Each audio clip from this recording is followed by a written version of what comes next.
स्वागतम सुस्वागतम।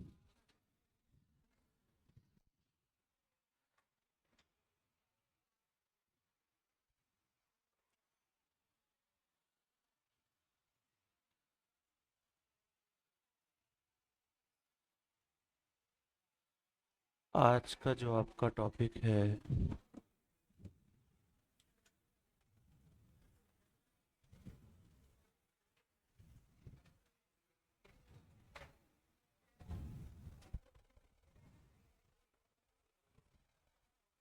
वो है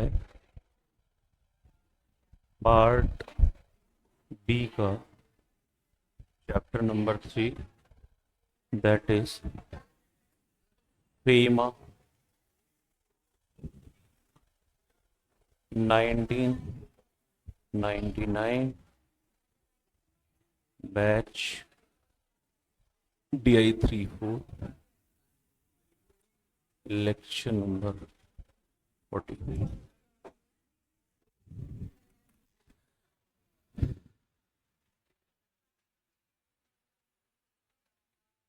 गुड मॉर्निंग बेटा।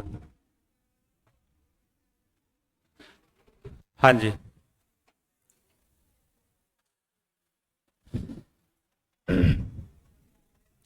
GCI होप कि सबने रिवाइज कर लिया होगा और अच्छे से उसको प्रिपेयर करके बैठे होगे। सब लोग कर लिया है, सबने रिवाइज कर लिया था कल। जिन्होंने नहीं किया है वो अपना टाइम निकाल के उसको कर लें अच्छे से। अब इस जर्नी में जो चैप्टर नंबर 2 है, दो रीजंस इस चैप्टर को पढ़ने के। रीजन नंबर 1, क्यों पढ़ना चाहिए इस चैप्टर को। सबसे पहला रीजन, देखो पेपर में अगर वेटेज की बात करो तो आराम से 10 नंबर का आता है। 10 मार्क्स, थोड़ी सी मेहनत से 10 नंबर। मतलब एक तो है कि कई बच्चे 200 पेज पढ़ रहे हैं, 250 पेज पढ़ रहे हैं, तब जाके 10 नंबर आ रहे हैं। मतलब कई कई सब्जेक्ट्स अगर देख लो आप, तो बहुत 10 नंबर के लिए कितना मेहनत करना पड़ता है। अलग अलग चैप्टर से कई बार तो आपको ने देखा होगा बहुत पढ़ना पड़ रहा है, तो आएगा एक 5 नंबर का क्वेश्चन होता है ना, माइंड में कभी कभी आता है। लेकिन ये छोटा सा चैप्टर है, लेकिन वेटेज कितनी है, 10 नंबर।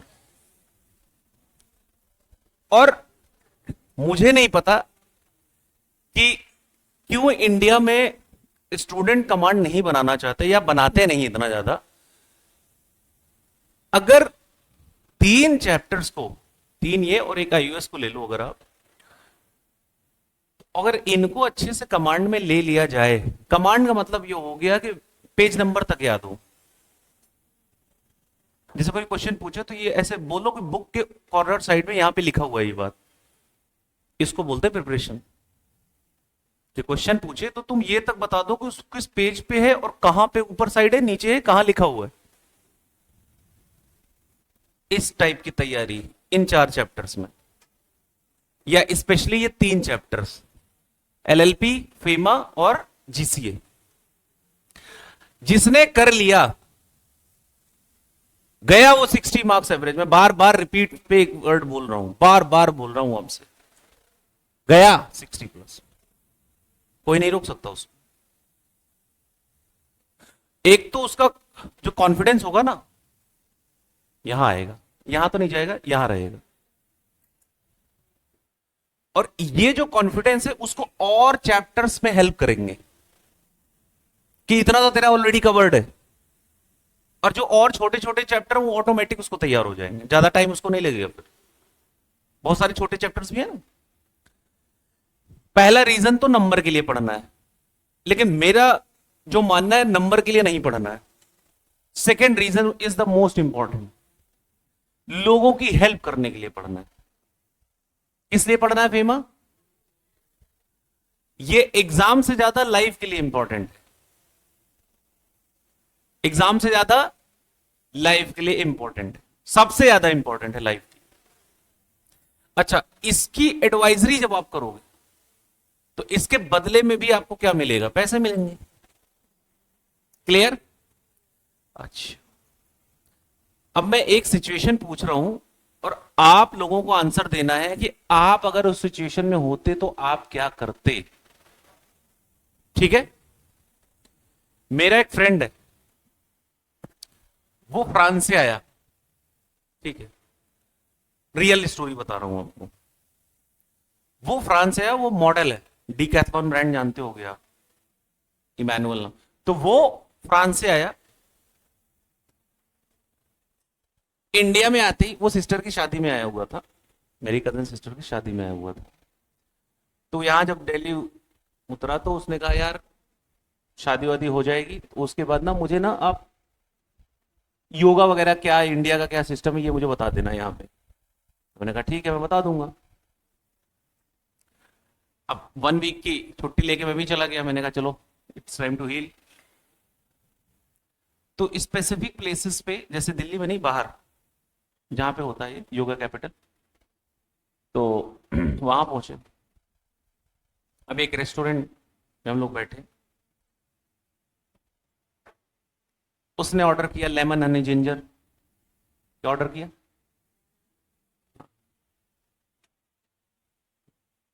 मैंने ऑर्डर किया कॉफी, ठीक है, उसने ऑर्डर किया लेमन हनी जिंजर, हेल्दी, और मैंने ऑर्डर किया कॉफी। उसके बाद हमने किया, ठीक, फिनिश किया। फिनिश करने के बाद जब पेमेंट की बात आई तो दोनों ने अपने अपनी जेब में हाथ डाला, मैंने भी उसने भी। उसकी जेब से निकला यूरो। क्या निकला? यूरो। मेरी जेब से निकला इंडियन रुपीज। क्या निकला? और मैंने जैसे ही इंडियन रुपीज बिलिंग काउंटर में पे करना चाहा तो उसने मेरा हाथ ऐसे रोक लिया। No brother, no no no no no, I will pay, I will pay, no brother I will पे।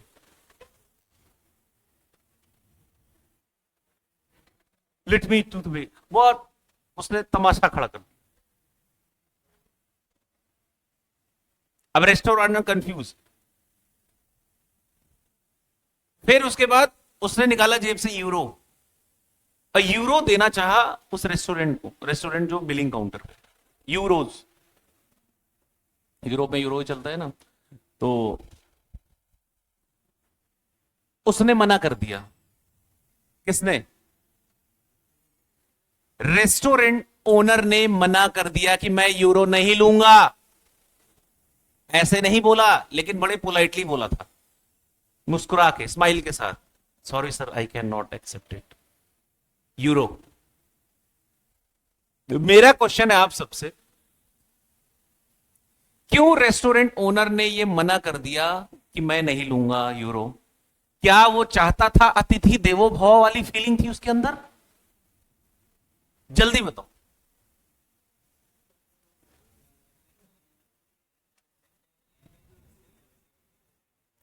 उसने मना कर दिया, रियल केस बता रहा हूं आपको भी। क्यों मना किया होगा उसने? अतिथि देवो भव। फिर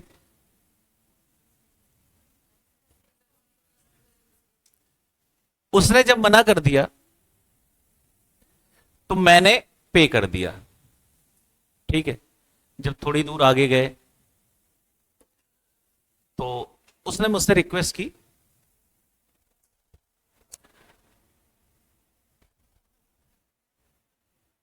मुझे 50 यूरो देना चाहा उसने। कितने? 50 यूरोस। 1 यूरो कितने का है करंट में भी? लगभग 70 प्लस का ही है ना? 70 प्लस का ही है, लेके चलो एग्जैक्ट नहीं। तो उसने मुझे ऑफर किया कि please brother give me the change, give me the change. उसको अंदर से लग रहा होगा ना पेमेंट ये कर रहा है यार, ये अच्छी बात नहीं है, जो भी है। तो उसने कहा please brother give me the change, you will pay me, Sujit give me the change, I will pay next. अब मेरा question all the chartered accountant से, क्या मैं उसको 50 यूरो के बदले अपने एटीएम से कैश निकाल के उसको दे सकता हूं? क्या बात कर रहे हो? नहीं दे सकते?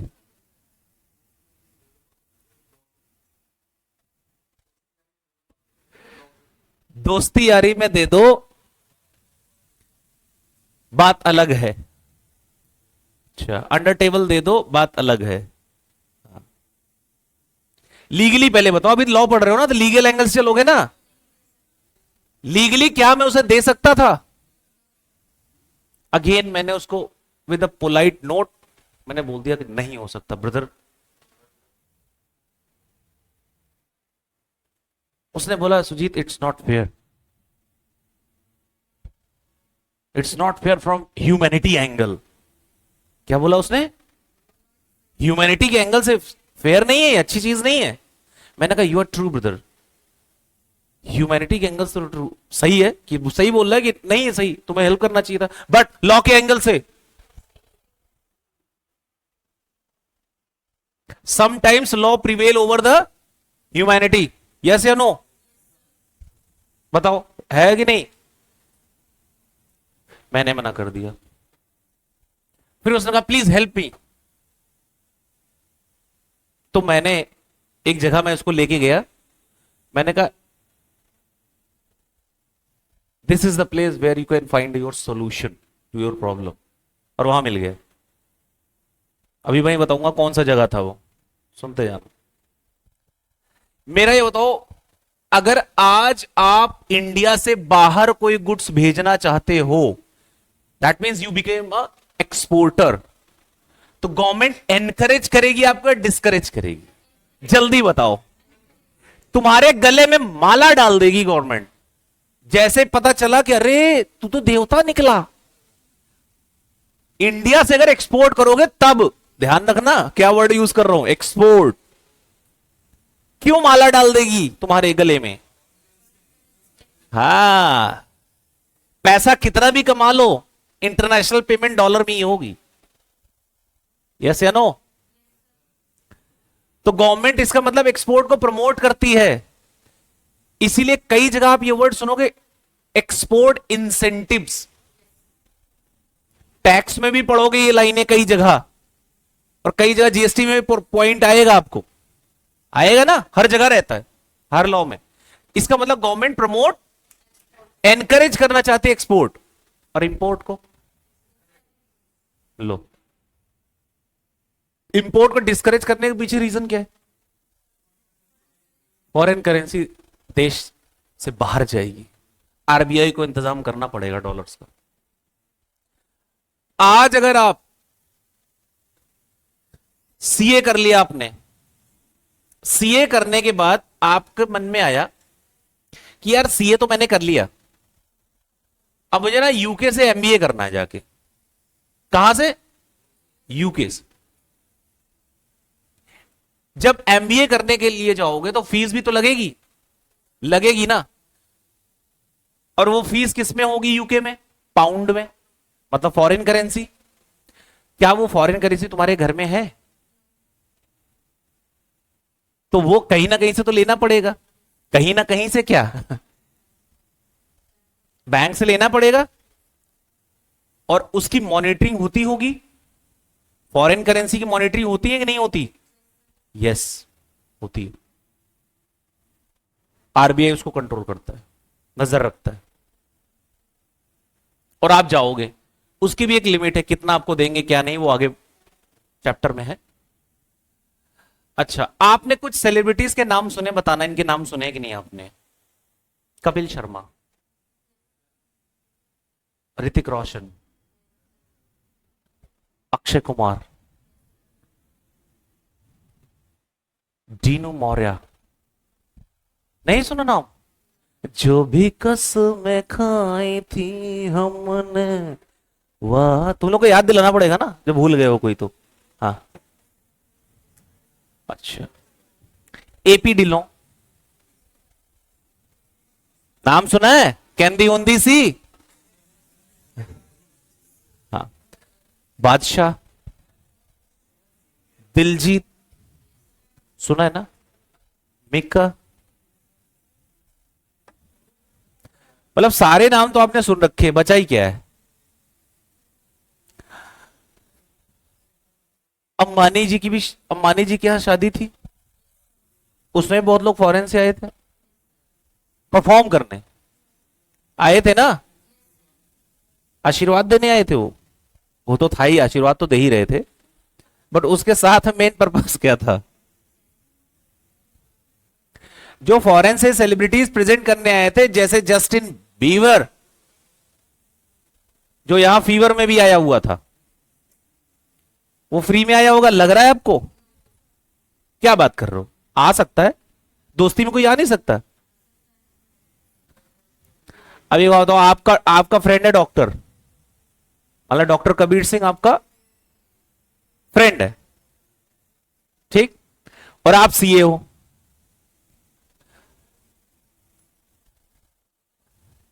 आपको कभी कुछ प्रॉब्लम हुई, तबीयत खराब हुई, कुछ हुई, तो आप इलाज फ्री में कर रहे हो।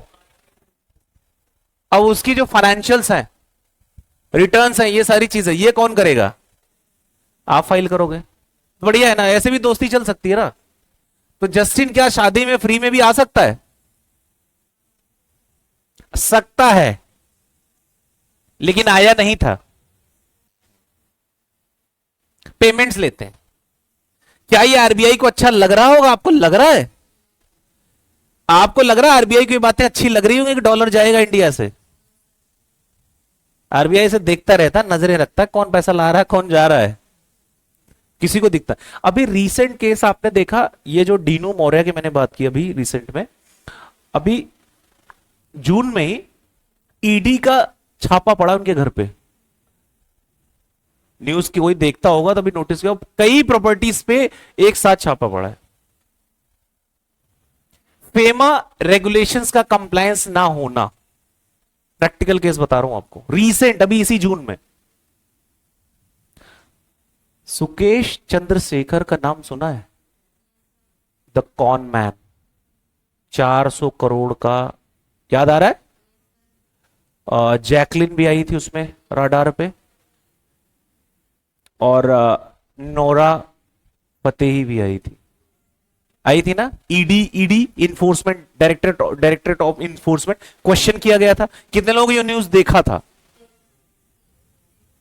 न्यूज देखा था, उनको नहीं, न्यूज न्यूज न्यूज। हाँ हाँ, न्यूज में बार बार फोकस कर रहा हूं क्योंकि न्यूज तो कोई सुनता ही नहीं, देखता ही रहता है। हाँ सुनो, जैकलिन भाई अपने काम की बात क्या, जैकलिन नहीं, नोरा नहीं, अपने काम की बात क्या, फेमा, कोई नहीं है, कोई फायदा नहीं है सोचने का। हाँ कोई फायदा नहीं है, लाइन पे रहो। हाँ, जैकलिन और इधर नोरा, दोनों से क्वेश्चन किया ईडी ने।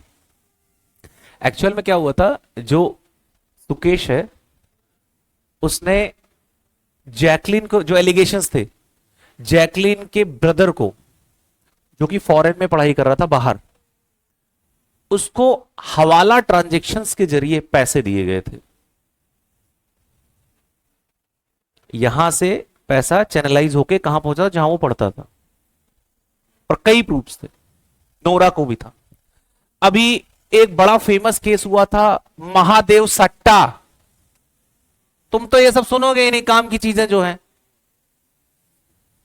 एक बच्चा कह रहा है पहली बार तो नाम सुन रहा हूं, और नाम भी कैसा रख दिया बताओ? भगवान के नाम पे सट्टा खेल रहा है। महादेव ऐप, महादेव सट्टा ऐप थी, बेटिंग ऐप। उसने अपनी शादी की थी दुबई में। अब दुबई नहीं, अब थोड़ा महंगा हो गया ना इसको, मैं दुबई, ठीक है, या हबीबी वेलकम टू दुबई, ठीक है। दुबई में अपनी शादी की, महादेव सट्टा ओनर जो था उसका। दुबई में जब अपनी वेडिंग की तो बहुत सारे सेलिब्रिटीज को बुलाया गया था, जिसमें टाइगर श्रॉफ से लेके बहुत सारे सेलिब्रिटीज थे। और उनको जो पेमेंट दी गई थी वो हवाला ट्रांजैक्शंस के जरिए। कैसे दी गई थी? हवाला, चैनलाइज करके पैसा दिया गया था। और ईडी को यह भनक लग गई थी। तो इन सब से भी क्वेश्चन हो गया सेलिब्रिटीज से, तुम्हें पैसा कैसे रिसीव हुआ, कौन कौन गया था। न्यूज ज्यादा हाईलाइट नहीं हुई थी, बस कुछ दिन चली थी न्यूज, वो भी तुमने नहीं देखा होगा क्योंकि ये तुम्हारा काम थोड़ी है। तुम्हारा तो काम है कि सिद्धार्थ की कियारा की शादी कब हुई थी, ठीक है। हाँ, तुम्हारा तो काम है, विराट कोहली और अनुष्का के बेटे का नाम अकाय है। हाँ, हाँ, ये काम है तुम लोगों का। ठीक है। हाँ, ये काम है ना बेसिकली। तुम लोग अपने मुद्दे पे चर्चा किया करो, जो तुम्हारा काम है उस पर फोकस करो, पैसा छापना है तो। बायजूस का तो नाम सबने ही सुना होगा। बायजूस पे भी ईडी की रेड पड़ी थी, उसमें भी फेमा वॉयलेशंस, ये जो फेमा एक्ट है इसके वॉयलेशंस पाए गए। अब जरा समझदार लोग मुझे एक बात बता दें कि आज अगर इंडिया में कोई फॉरेन एक्सचेंज लेके आता है तो ये तो इंडिया के लिए गुड न्यूज हो गई। आपने एक बात नोटिस किया है, कोई भी कंट्री टूरिज्म को क्यों प्रमोट करना चाहती है? बताओ, उसमें एक रीजन क्या है? अतिथि देवो भव is a good thing, but actual पीछे क्या छुपा हुआ है? देखो इधर इधर इधर देखो, फ्रंट में कौन दिख रहा है? अतिथि देवो भव। अब पीछे क्या है इसके? अतिथि आएंगे और हम तो चाहेंगे नहीं कि वो जाएं कंट्री से। अतिथि आएंगे, अपने साथ क्या लाएंगे? फॉरेन करेंसी लाएंगे। ये बात हर कंट्री जानती है। एक्सपोर्टर को क्यों प्रमोट किया जा रहा है? फॉरेन करेंसी आएगी। क्लियर? अब जरा सब लोग मुझे ये बता दो, फॉरेन एक्सचेंज एक्ट, या अगर आप फ्यूचर में फेमा कंसल्टेंट बनते हो, वर्ड समझना जो मैंने बोला सेंटेंस, फेमा कंसल्टेंट, क्या लगता है इंडिया में फेमा कंसल्टेंट कम है या ज्यादा होंगे? जरा अपना अपना दिमाग लगा के बताओ, देखता हूं किसका गेस सही निकलता है। इंडिया में फेमा कंसल्टेंट बहुत है या बहुत कम है? बिल्कुल सही बोला आपने, नंबर्स में। और पैसा?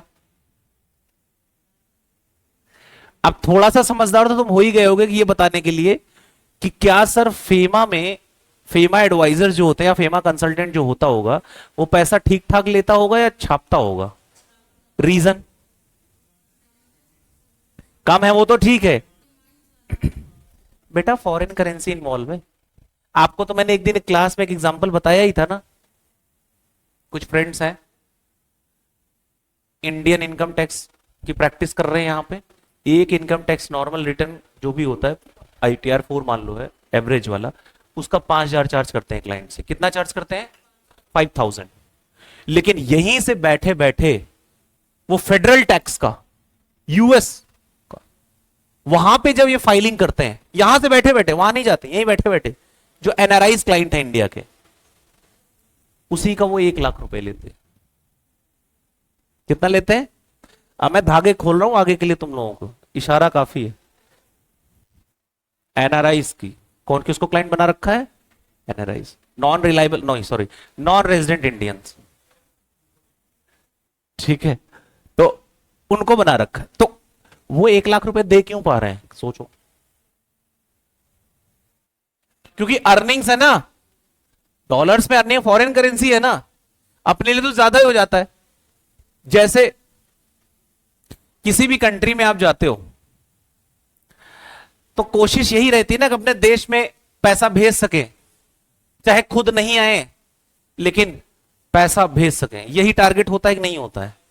कई लोगों के नियर एंड डियर वंस या घर में या रिलेटिव्स या कोई भी बाहर भी होंगे, है या नहीं? और नहीं है तो कसम खाओ तुम्हें भी जाना एक टाइम बाद बाहर कुछ दिन के लिए, लेकिन आना है वापस। ऐसा नहीं कि चले जाओ आओ ही ना, कई है ऐसा, पता नहीं क्या जादू हो जाता है एक बार जाने के बाद ना, तो हैबिट बन जाती है। मेरा एक फ्रेंड था, वो इंजीनियर है बाय प्रोफेशन, तो पढ़ने गया था ऑस्ट्रेलिया। कहां गया था? यहीं का ही है। शादी भी हो गई, इंडिया खाली घूमने आता है। 10 साल हो गए इन बातों। मैंने कहा इंडिया, कह रहा अभी तो बस बाद में बना रहा हूं प्लान। तो प्लान 10 साल हो गया, बनी रहा है अभी।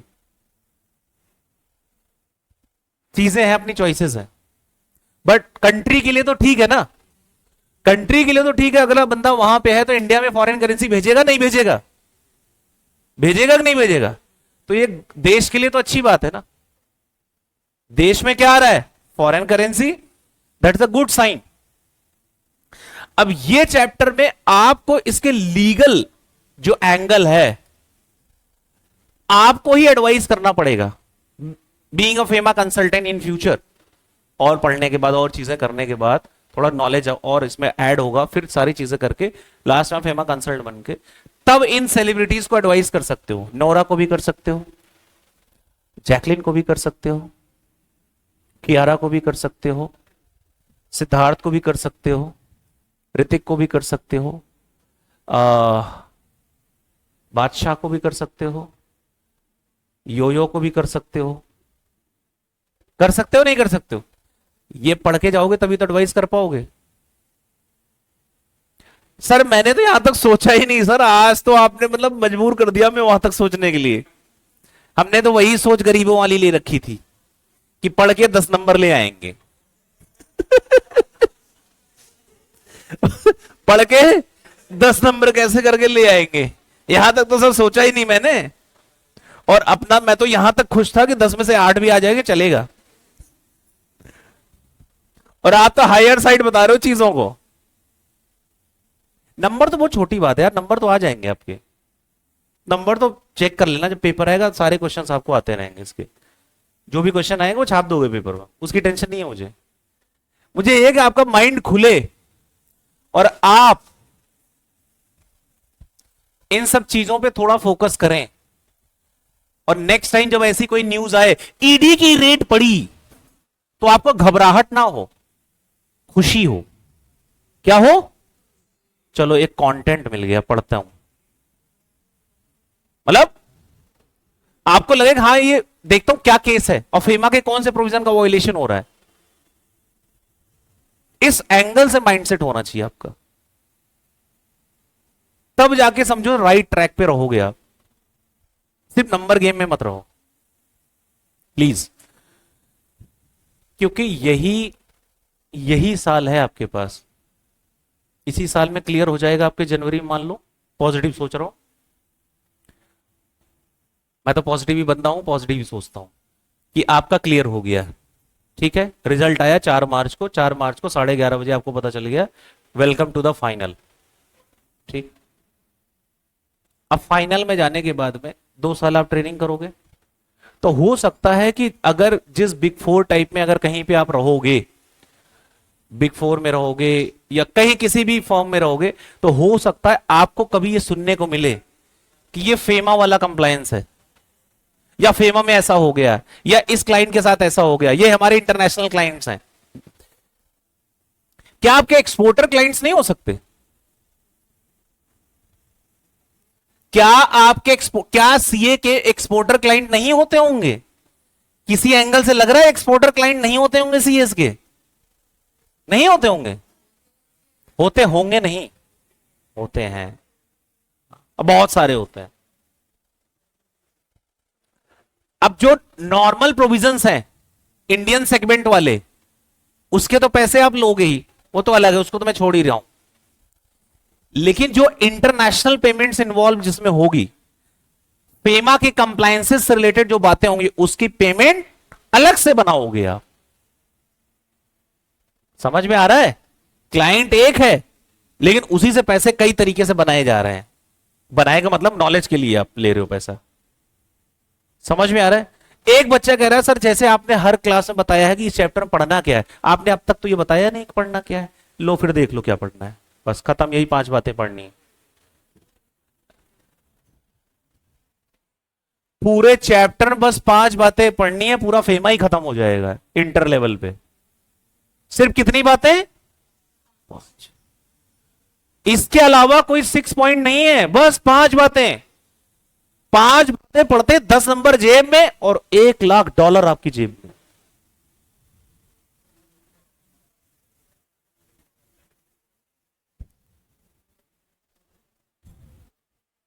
कितने टॉपिक? सिर्फ बस 5। एक एक टॉपिक को हम बहुत अच्छे से समझेंगे, कोई जल्दबाजी नहीं है। मेरा पर्पस यह है कि जैसे जब फेमा खत्म हो तो हर स्टूडेंट को एक एक पॉइंट ऐसे टिप्स पे हो फेमा के।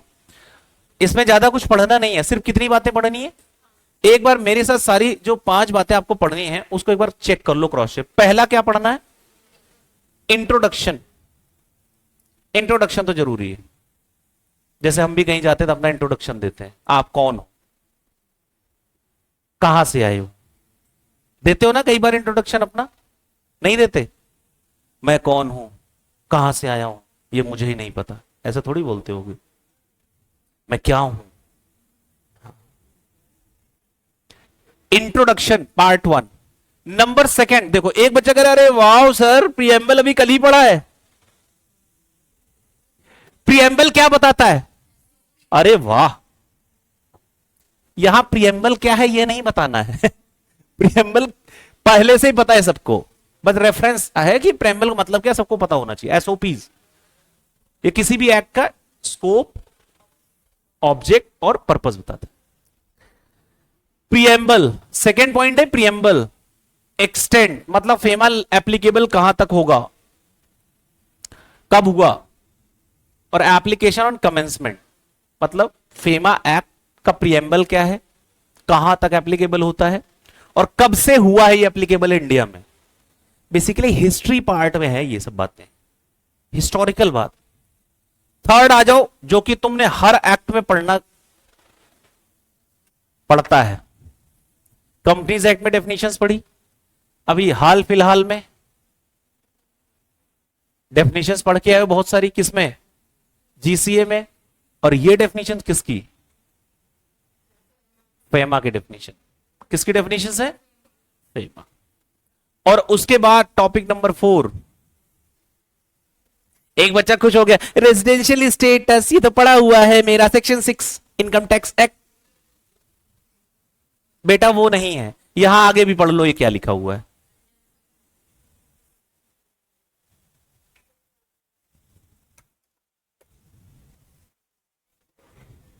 यहां आगे क्या लिखा, ये भी पढ़ लो ये रेजिडेंशियल स्टेटस किसका वाला है, फेमा का है, इनकम टैक्स का नहीं है, ये फेमा का है, डिफरेंस है दोनों में। और लास्ट टॉपिक, 2 वर्ड यूज किए हैं देखना, एक है क्या, रेगुलेशन, और दूसरा रेगुलेशन एंड मैनेजमेंट। अब इस पूरे एक्ट का अगर नाम देखें आप तो क्या है, फॉरेन एक्सचेंज मैनेजमेंट एक्ट, कि जो फॉरेन एक्सचेंज है उसका मैनेजमेंट।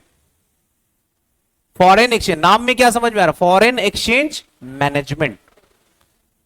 पहले ये भी 1999 है, इससे पहले भी फॉरेन एक्सचेंज था लेकिन उसका नाम दूसरा था, फॉरेन एक्सचेंज रेगुलेशन एक्ट था। वो क्या नाम था उसका, चेंज होके अभी करंट में क्या है, जैसे कंपनीज एक्ट 1956 था ना, अभी क्या है,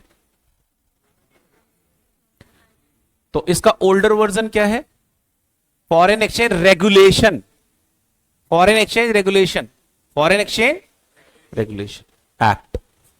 अभी क्या है, फॉरेन एक्सचेंज रेगुलेशन नहीं है, अभी क्या है, पहले रेगुलेटरी प्रोविजन ज्यादा थे, अभी किस पे फोकस किया गया है, फॉरेन एक्सचेंज मैनेजमेंट पे। चले पहले थोड़ी सी हिस्ट्री पे, हिस्ट्री पे जाने से पहले सेलिएंट फीचर्स देख लेते हैं। पहले क्या देख लेते हैं, इसके कुछ फीचर्स हैं, बहुत सिंपल फीचर्स हैं, कुछ है ही नहीं उसमें। देखो, जो फॉरेन एक्सचेंज है उसमें हम रेगुलेट करते हैं क्या चीज, रेगुलेशन ऑफ ट्रांजैक्शन। किसके बीच में ट्रांजैक्शन हो रहा है, resident and non resident, resident and non resident के बीच में ट्रांजैक्शन हो रहा है, तो उसको रेगुलेट करते हैं यहां पे। दूसरा फीचर, अगर कोई इन्वेस्टमेंट कर रहा है इंडिया में, कौन कर रहा है, नॉन रेजिडेंट, कहां इन्वेस्टमेंट कर रहा है, इंडिया में, या ओवरसीज इन्वेस्टमेंट कर रहा है भाई इंडियन रेजिडेंट, मतलब एसआरके दुबई में प्रॉपर्टी खरीद रहा है, समझ में आ रहा है, तो क्या लग जाएगा? फेमा। डेविड वार्नर अगर इंडिया में प्रॉपर्टी खरीद रहा है, क्या लग जाएगा?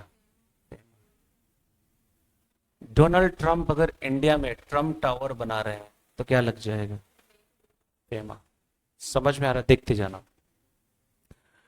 Freely permissible transactions, current account transactions, उसके ऊपर भी क्या लग जाएगा? फेमा। ये फीचर्स है फेमा के। और आरबीआई और सेंट्रल गवर्नमेंट, आरबीआई और सेंट्रल गवर्नमेंट कंट्रोल करते हैं कौन सा ट्रांजैक्शन? Capital account transaction. क्या है, कैसे, बात करेंगे। अभी सिर्फ फीचर सुनते जाओ। Requirement of realization of export proceeds, export proceeds, export proceeds. India से एक्सपोर्ट कर दिया और वहां से क्या ले लिया? डॉलर्स। Export proceeds. अगर डीलिंग हो रही है एक्सपोर्ट प्रोसीड में, किसके थ्रू? रिपैट्रिएशन टू इंडिया, मतलब इंडिया में भेजा जा रहा है उसके बाद वो पैसा, प्रोसीड्स। अगर कोई डील कर रहा है फॉरेन एक्सचेंज में, किसके through? Authorise person like authorise dealer, money changer, offshore banking unit, तो भी क्या लग जाएगा? फेमा। अगर कोई adjudication and compounding of offence, इसमें होता फेमा में। कई बार कंपाउंडिंग ऑफ ऑफेंस, कंपाउंडिंग मतलब आप पहले से ही जानते हो क्या होता है कंपाउंडिंग मतलब?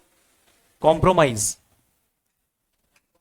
कॉम्प्रोमाइज कर लेते हैं कई बार कि कोई बात नहीं, इतना फाइन है, मिनिमम से कम तो हो नहीं सकता। मिनिमम आपने पढ़ा है ना कंपाउंडिंग में, मिनिमम से कम नहीं हो सकता। मिनिमम मैक्सिमम लिमिट है, मान लो ऐसा होता है, मिनिमम इतना मैक्सिमम इतना, तो मिनिमम से कम तो कंपाउंडिंग होगी ही नहीं। फिर बीच का रास्ता निकाल लेते हैं, क्यों? मैं अपनी गलती एक्सेप्ट करता हूं, इतना फाइन भर के मैं फ्री। ये भी इसमें प्रोविजंस हैं। इन्वेस्टिगेशंस करेंगी ऑफेंसेस का, और नाम तो सुना ही होगा, ईडी। ईडी सुना है नाम? कितने लोगों ने ईडी नाम सुना है? हाँ, अभी तुम्हें डर नहीं लगेगा ईडी से। ईडी से डर नहीं लगता, पता है किसको? जिनके पास फॉरेन एक्सचेंज नहीं होता है। अभी तुम्हारे लिए ईडी नाम नॉर्मल है, ईडी मतलब नॉर्मल हो गया। लेकिन यही तुम्हारे घर में अगर बहुत सारे फॉरेन करेंसीज रखी होती अनऑथराइज तरीके से, तब तुम्हें कोई बोलता ईडी कहां है, हो जाता नहीं हो जाता? अगर फेमा के वॉयलेशंस करके रखा है तब ईडी के नाम से डर लगता। समझ में आ रहा है? जो वॉयलेशन करता है फेमा से, वो एक बात बोलता है, डर थप्पड़ से नहीं लगता साहब, डर ईडी से लगता है। ईडी नाम से डर लगता है जिन्होंने फेमा के वॉयलेशंस कर रखे हैं। अपील, अगर कोई डिसीजन से खुश नहीं है तो वो अपील फाइल कर सकता है special director and appellate tribunals में। अब एक बार सब लोग सेलिएंट फीचर्स देख लो, मतलब ये सेलिएंट फीचर्स, ये फीचर्स किसके हैं?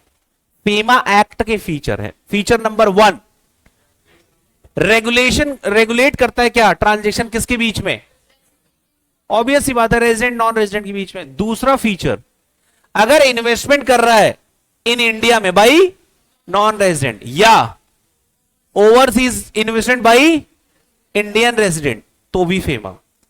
Freely permissible transaction on current account, FEMA. RBI और सेंट्रल गवर्नमेंट कंट्रोल करते हैं capital account transaction, FEMA. Realization of export proceeds, export कर दिया उससे प्रोसीड्स आए, फेमा लग जाएगा। Dealing in foreign exchange, FEMA लग जाएगा। कंपाउंडिंग है, कंपाउंडिंग हो सकते हैं ऑफेंसेस के फेमा में। इन्वेस्टिगेशंस होंगी, और कौन करेगा? ईडी। और लास्ट में अपील, अगर कोई इससे दुखी है, दुखी आत्माएं कहां जा सकती हैं? अपील में। ठीक है, अब मैं इसको हटा रहा हूं। अगर पेपर में यही क्वेश्चन आ गया 4 नंबर में, सेलिएंट फीचर बताओ फेमा के, तो कितने 9 पॉइंट में कितने याद आ रहे हैं तुम्हें? आज तक कभी पेपर में ऐसा क्वेश्चन आया नहीं है। आया नहीं है मतलब क्या? कभी मैंने आपको बताया है ना कि कभी भी इंस्टीट्यूट का दिमाग घुमा तो बहुत जनरलाइज क्वेश्चन पूछ लेगा वो, कि जैसे कोई पढ़ के ही ना जाता हो जिसको।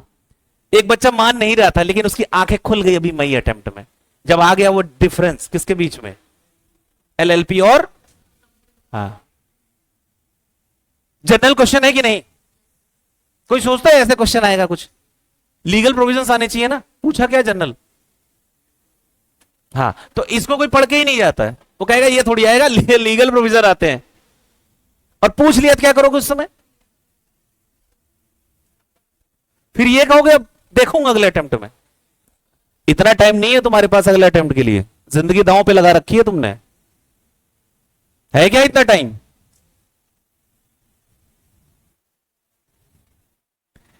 एक बार में ही जो करना है, जितनी एनर्जी डालनी है एक बार में डाल दो। नर्क भोगना है तो एक बार भोग लो, हर अटेम्प्ट में नहीं। मतलब जितना जो करना है वो इसी बार कर लेना, अगले के लिए मत छोड़ना। बजाय कि 4 अटेम्प्ट में उतनी एनर्जी लगाने के, एक अटेम्प्ट में उतनी ही लगा दो। डिवाइड करके सारी एनर्जी 50 अटेम्प्ट मत लगाओ, एक में पूरा झोंक दो अपने आप। और जितना नॉलेज होती जाए उतना कहो उतना कम है। क्या बोलना है अपने आप को? उतना कम है। मैं कभी भी एक्सपर्ट नहीं बोलता अपने आप को, सब्जेक्ट का मैं स्टूडेंट बोलता हूं। और जैसे आपको कोई चैप्टर तैयार हो जाए तो ये मत समझना कि बहुत तीर मार लिया तुमने, ये समझना अभी तो बस नॉर्मल है। जैसे कई बार आपका मन आपको विचलित करेगा, जैसे आपको याद होगा और फिर आपका मन कहेगा, जैसे आपने बुक उठाई तो आपका मन कहेगा वही क्यों पढ़ती रहती है। मन आपको बोलेगा यही क्यों पढ़ता रहता है, ये तो तुझे याद है। माइंड क्या बोलेगा? यही तो याद है, ये तो याद है। इसका मतलब माइंड डाइवर्ट करना चाह रहा है। जैसे माइंड कहे कि ये तो तुझे याद है, ये नहीं पढ़ना, तुरंत पढ़ना है उसको। तो अगर क्वेश्चन आ जाए जनरलाइज क्वेश्चन कि फेमा के सेलिएंट फीचर्स बताओ, 4 नंबर का क्वेश्चन है, 0.5 मार्क्स का एक नंबर, मतलब 1.5 का, तो कितने आपको दिख रहे हैं? जस्ट सोचो, बस याद मत करो, बस सोचो, अपने आप आ जाएगा। रिकॉल करने की कोशिश करो। एक तो रेगुलेशन किसका? ट्रांजैक्शंस किसके बीच में? Resident non resident. और अब इन्वेस्टमेंट में 2 लोग आ जाते हैं, नॉन रेजिडेंट इंडिया में और resident outside India. 2 point. 3 freely permissible transactions of current account. 4 current account है तो कैपिटल भी आएगा, आरबीआई सीजी मैनेज करते हैं। और एक्सपोर्ट प्रोसीड्स और यस एडजुडिकेशन एंड कंपाउंडिंग, उसी से रिलेटेड फिर next point investigation by whom, ठीक है। और क्या लिख लोगे ऐसा क्वेश्चन आया तो? अगर आया तो कभी जनरलाइज पेपर बनाना हुआ तब ऐसा क्वेश्चन पूछता है। अब चलते हैं हिस्ट्री पे। हिस्ट्री पे देख लो, सबसे पहले प्रीएम्बल। प्रीएम्बल क्या बताता है? Scope, object, purpose, SOP. जो प्रीएम्बल है किसका? फेमा का जो प्रीएम्बल है वो क्या बता रहा है, ध्यान से देखना। देख लो फेमा का ऑब्जेक्टिव क्या है। फेमा का प्रीएम्बल क्या बताता है? 2 बातें। फेमा का ऑब्जेक्टिव क्या है? ये 2 ऑब्जेक्टिव्स है, उसका प्रीएम्बल बता रहा है। क्या बता रहा है? पहला ऑब्जेक्टिव फैसिलिटेट करना, हेल्प करना, किसमें? एक्सटर्नल ट्रेड में एंड पेमेंट्स। किसमें फैसिलिटेट करना? एक्सटर्नल ट्रेड एंड पेमेंट्स में। पहला पर्पस है, पहला ऑब्जेक्टिव है फेमा का, ये प्रीएम्बल बता रहा है। Second for promoting orderly development and maintenance of what. यही 2 ऑब्जेक्ट उसका प्रीएम्बल बता रहा, तीसरा कुछ नहीं बता रहा है। पहला क्या बता रहा है? फैसिलिटेट करना, हेल्प करना, सपोर्ट करना है, किसमें? External trade and payment. दूसरा पर्पस क्या है फेमा का? प्रमोट करना है। क्या करना है? प्रमोट करना, promoting the orderly development and maintenance of foreign exchange market in India. यही 2 पर्पस है, प्रीएम्बल बता रहा। फेमा एक्ट का जो प्रीएम्बल है वो 2 ही ऑब्जेक्टिव बता रहा है। अगर गलती से पेपर में क्वेश्चन पूछ ले 1 नंबर का या 2 नंबर, तो यही 2 बातें लिखनी है आपको। फेमा का पर्पस क्या? 2। पहला पर्पस क्या है? प्रीएम्बल बता रहा है। 2 वर्ड याद रखो ना, आपको याद रहेगा पेपर में। आपको बस यही 2 सेंटेंस, 2 वर्ड याद रखना है, एक फैसिलिटेट, दूसरा प्रमोट किसमें फैसिलिटेट करेगा? पेमेंट। क्या प्रमोट करेगा? Orderly development and maintenance of foreign exchange market in India. बस जनरल पॉइंट्स। दूसरा, शॉर्ट टाइटल का मतलब होता है जैसे तुम्हारा नाम है, जैसे सबका नाम है क्लास में, सबका अलग अलग नाम है, तो ऐसे फेमा का भी नाम है। टाइटल मतलब नेम, उसका नाम क्या है, क्या कहलाता है वो? यहां से शुरू हो रहा, the foreign exchange management act, ये इसका नाम है। टाइटल मतलब the foreign exchange management act 1999। It extend to the, कहां लगता है ये? फेमा एक्ट कहां एप्लीकेबल होता है? It extend to the whole of India. It extend to the whole of India. दूसरी लाइन सुनना, ये बहुत बढ़िया लाइन है। एप्लीकेशन इंडिया में तो लगता है पूरे, लेकिन ये लाइन दिल छूने वाली, सुनो। कह रहा है it shall also apply, India में तो लगता ही लगता है, अब इसका एप्लीकेशन देखो, सात समंदर पार कैसे हो सकता है। It shall also apply to all the branches, offices and agencies, कहां पे खोल रखी हैं? Outside India. जिसको कौन ओन कर रहा है या कौन कंट्रोल कर रहा है? बस इतना, पहले रुको, यहीं पे रुक जाओ। इसका मतलब अगर एसआरके ने अपना कोई ऑफिस दुबई में खोल रखा है, कोई ब्रांच खोल रखी है, जैसे आपने नाम सुना red chillies entertainment private limited, SRK की कंपनी है। अब एसआरके ने अगर दुबई में कोई उसकी ब्रांच खोल ली, तो क्या फेमा लगेगा? क्या फेमा लगेगा? क्लियर है? तो वही बताना।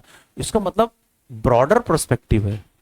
फेमा मतलब देखा सुना था हमने कानून के हाथ लंबे होते हैं, लेकिन इतने लंबे नहीं सुना था कि बॉर्डर पार कर जाए।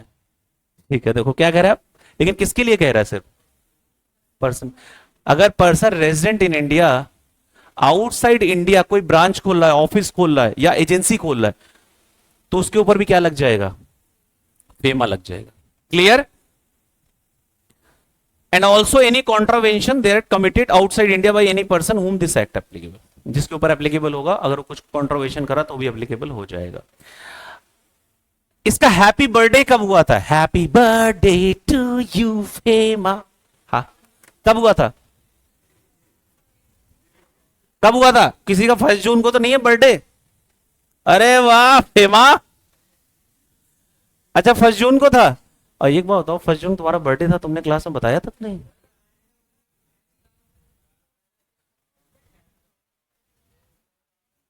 और ये तो कहो मौका दस्तूर, मैंने ऐसे रैंडम पूछ लिया किसी का 1 जून को था बर्थडे, और तुम क्लास से गायब हो गए 1 जून को। उस दिन तुम थे ही नहीं, टेस्ट था, टेस्ट में भी नहीं आए।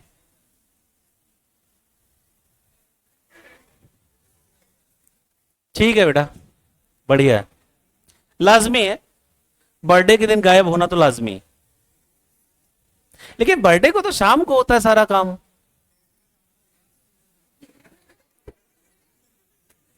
टेस्ट की टाइमिंग 6 बजे तो एंड होगी ना, तो शेड्यूल आसपास ही हो जाता है फिर उसी हिसाब से।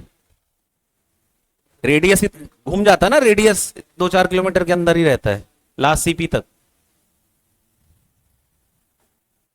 टेस्ट भी नहीं दिया, बर्थडे मनाया था कि नहीं मनाया था? मनाया था ना। बर्थडे मनाया था, बर्थ डेट सेलिब्रेट की थी। लॉ का वर्डिंग बोला मैंने दोस्त, थोड़ा वर्ड समझो। Birth date, you celebrated your birth date या डे? एक्चुअल में क्या सेलिब्रेट करते हो? एक्चुअल में क्या सेलिब्रेट करते हो आप? मेरी नजर से देखो, क्या सेलिब्रेट करते हो रियलिटी में? बर्थ डेट या birth day? Birth date celebrate कर, ये अलग बात है, पूरे डे सेलिब्रेट करते हैं, लेकिन एक्चुअल में बर्थ डेट सेलिब्रेट करते हैं हम। कोई जरूरी नहीं कि आपका बर्थ अगर हुआ है मंडे को, तो आपके जिस दिन वो डेट आए उस दिन भी मंडे ही हो। होता है क्या कभी? रैंडम कभी कभार हो गया किसी बर्थडे पे, वरना जनरली ये। तो एक्चुअल क्या सेलिब्रेट करते हो? हैप्पी बर्थडे टू यू, ऐसे कहना अब अगली बार क्या कहोगे? Happy birthday to you. सब क्या कह रहे होंगे? Happy birthday to you. आप क्या कह रहे होगे? क्या कहोगे? हैप्पी बर्थडे टू यू, तो कहेगा पागल हो गया, इसको कुछ आता ही नहीं है, बर्थडे बोल रहा है। क्या है बंदा, बर्थडे नहीं बोल सकता, बर्थडे बोल रहा है, पता नहीं कहां से आ गया। अच्छा तुम्हें पागल कहते हैं तो खुश हो जाना कि थैंक गॉड मैं लिस्ट से अलग हूं। Happy birthday to you FEMA, कब हुआ है? इसको कोई भूलता ही नहीं इसका बर्थडे, क्योंकि इजी है याद करना। 1 जून ईयर भी देख लो, ईयर भी देख लो सीधा 2000। इसको याद किया नहीं जाता, याद हो जाता है। और इसी की बात पे एक बच्चे ने दिल में एक ख्याल आया है और बोला कि सर यहां पे एक लाइन लिखा हुआ है पर्सन, क्या लिखा हुआ है? पर्सन। तो पर्सन किसे कहते हैं जीसीए के अकॉर्डिंग?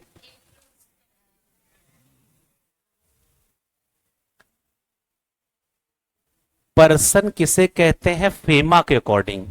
किसके अकॉर्डिंग? फेमा के अकॉर्डिंग।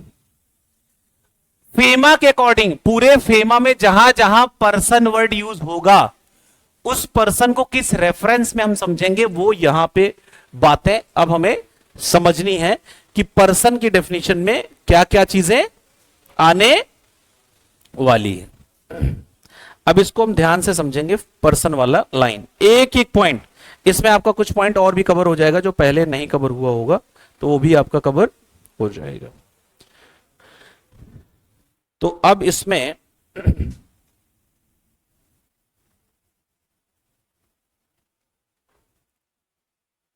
ठीक है, अब जैसे पर्सन में जब फेमा की डेफिनेशन आप देखोगे तो देखो यहां पे डेफिनेशन स्टार्ट हुआ है कैसे, मुझे बता दें, जीसीए अप्लाई करें, कौन सी डेफिनेशन एग्जॉस्टिव है या इंक्लूसिव है? Very good. अब इंक्लूड्स में जो फेमा में जो पर्सन की डेफिनेशन है, जब जब पर्सन वर्ड यूज आएगा यूज होगा तो हमें समझना है पर्सन कौन कौन लोग आते हैं। सबसे पहले कौन आएगा? इंडिविजुअल किसे कहते हैं? Natural person. पक्का? पक्का? Natural person, natural person, natural person. Natural person तो एनिमल भी होते हैं, मूवी नहीं रियल में, वो भी नेचर से जुड़े होते हैं कि नहीं होते हैं? तभी मैंने 4 बार पूछ लिया नेचुरल पर्सन। हाँ हाँ हाँ हाँ। तुम लोग क्यों नहीं बोल रहे हो ह्यूमन बीइंग्स? बोलो एक बार। बीइंग ह्यूमन नहीं, ह्यूमन बीइंग्स, ह्यूमन बीइंग्स। आप क्या हो? क्या आपको इंडिविजुअल में रख दिया जाए? व्यक्ति विशेष में आओगे आप? आओगे ना? विराट कोहली,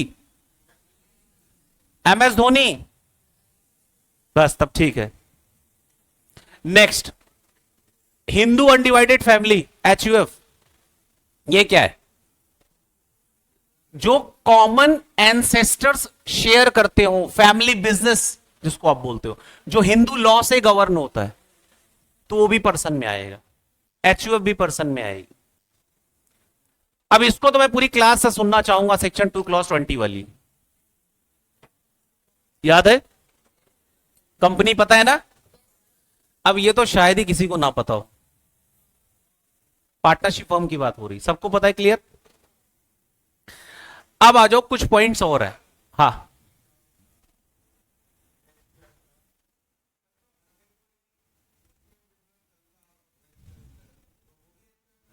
नहीं, हिंदू लॉ से गवर्न होगा। क्या लाइन सुनी? हिंदू लॉ, हिंदू लॉ उससे गवर्न होगा। यस, अलग होता है। हाँ जी, और आगे आ जाओ। अब इसमें एक पॉइंट आता है एसोसिएशन ऑफ पर्सन, एओपी सुना भी होगा तुमने, और एक पढ़ा होगा बीओआई, बॉडी ऑफ इंडिविजुअल्स। अब ध्यान से सुनना, यहां पे एसोसिएशन ऑफ क्या वर्ड यूज हुआ है? यहां पे क्या वर्ड यूज हुआ है? Body of individuals. इनको भी पर्सन बोलेंगे। मतलब अगर कोई क्रिकेट का टूर्नामेंट करवाना है, टूर्नामेंट जानते हो क्या होता है? टूर्नामेंट होता है, क्रिकेट वगैरह खेलते हैं सारे, तो एक कमेटी बनती है। तो अगर कमेटी पर्सन मिलके एक कमेटी बना ले टूर्नामेंट कंडक्ट करवाने के लिए, तो association of person. Body of individuals, कोई पूल ऑफ इन्वेस्टर्स हो, जो इंडिविजुअल हो, इंडिविजुअल वो इन्वेस्टर्स हो, वो पूल बना ले पैसे देके सब लोग एक साथ, और फिर किसी प्रोजेक्ट में लगाए, तो basically they our body of individuals, चाहे रजिस्टर्ड हो या ना हो। अब आ जाओ मुद्दे की बात, जिसको तुम लोगों ने इंस्टीट्यूट ने क्वेश्चन पूछा था तो बहुत दुख दिखाया था, ये वाली line, every artificial juridical person, artificial juridical person मतलब non human but artificial legal person in the eyes of law. जैसे तिरुपति का नाम सुना है आपने, तिरुपति बालाजी सुना है, एजीपी में आते हैं। किस में आते हैं? एजीपी में, आर्टिफिशियल ज्यूरिडिकल पर्सन में। समझ में आ रहा है? लॉ की नजर से वो अपने नाम से केस भी कर सकते हैं आपके ऊपर।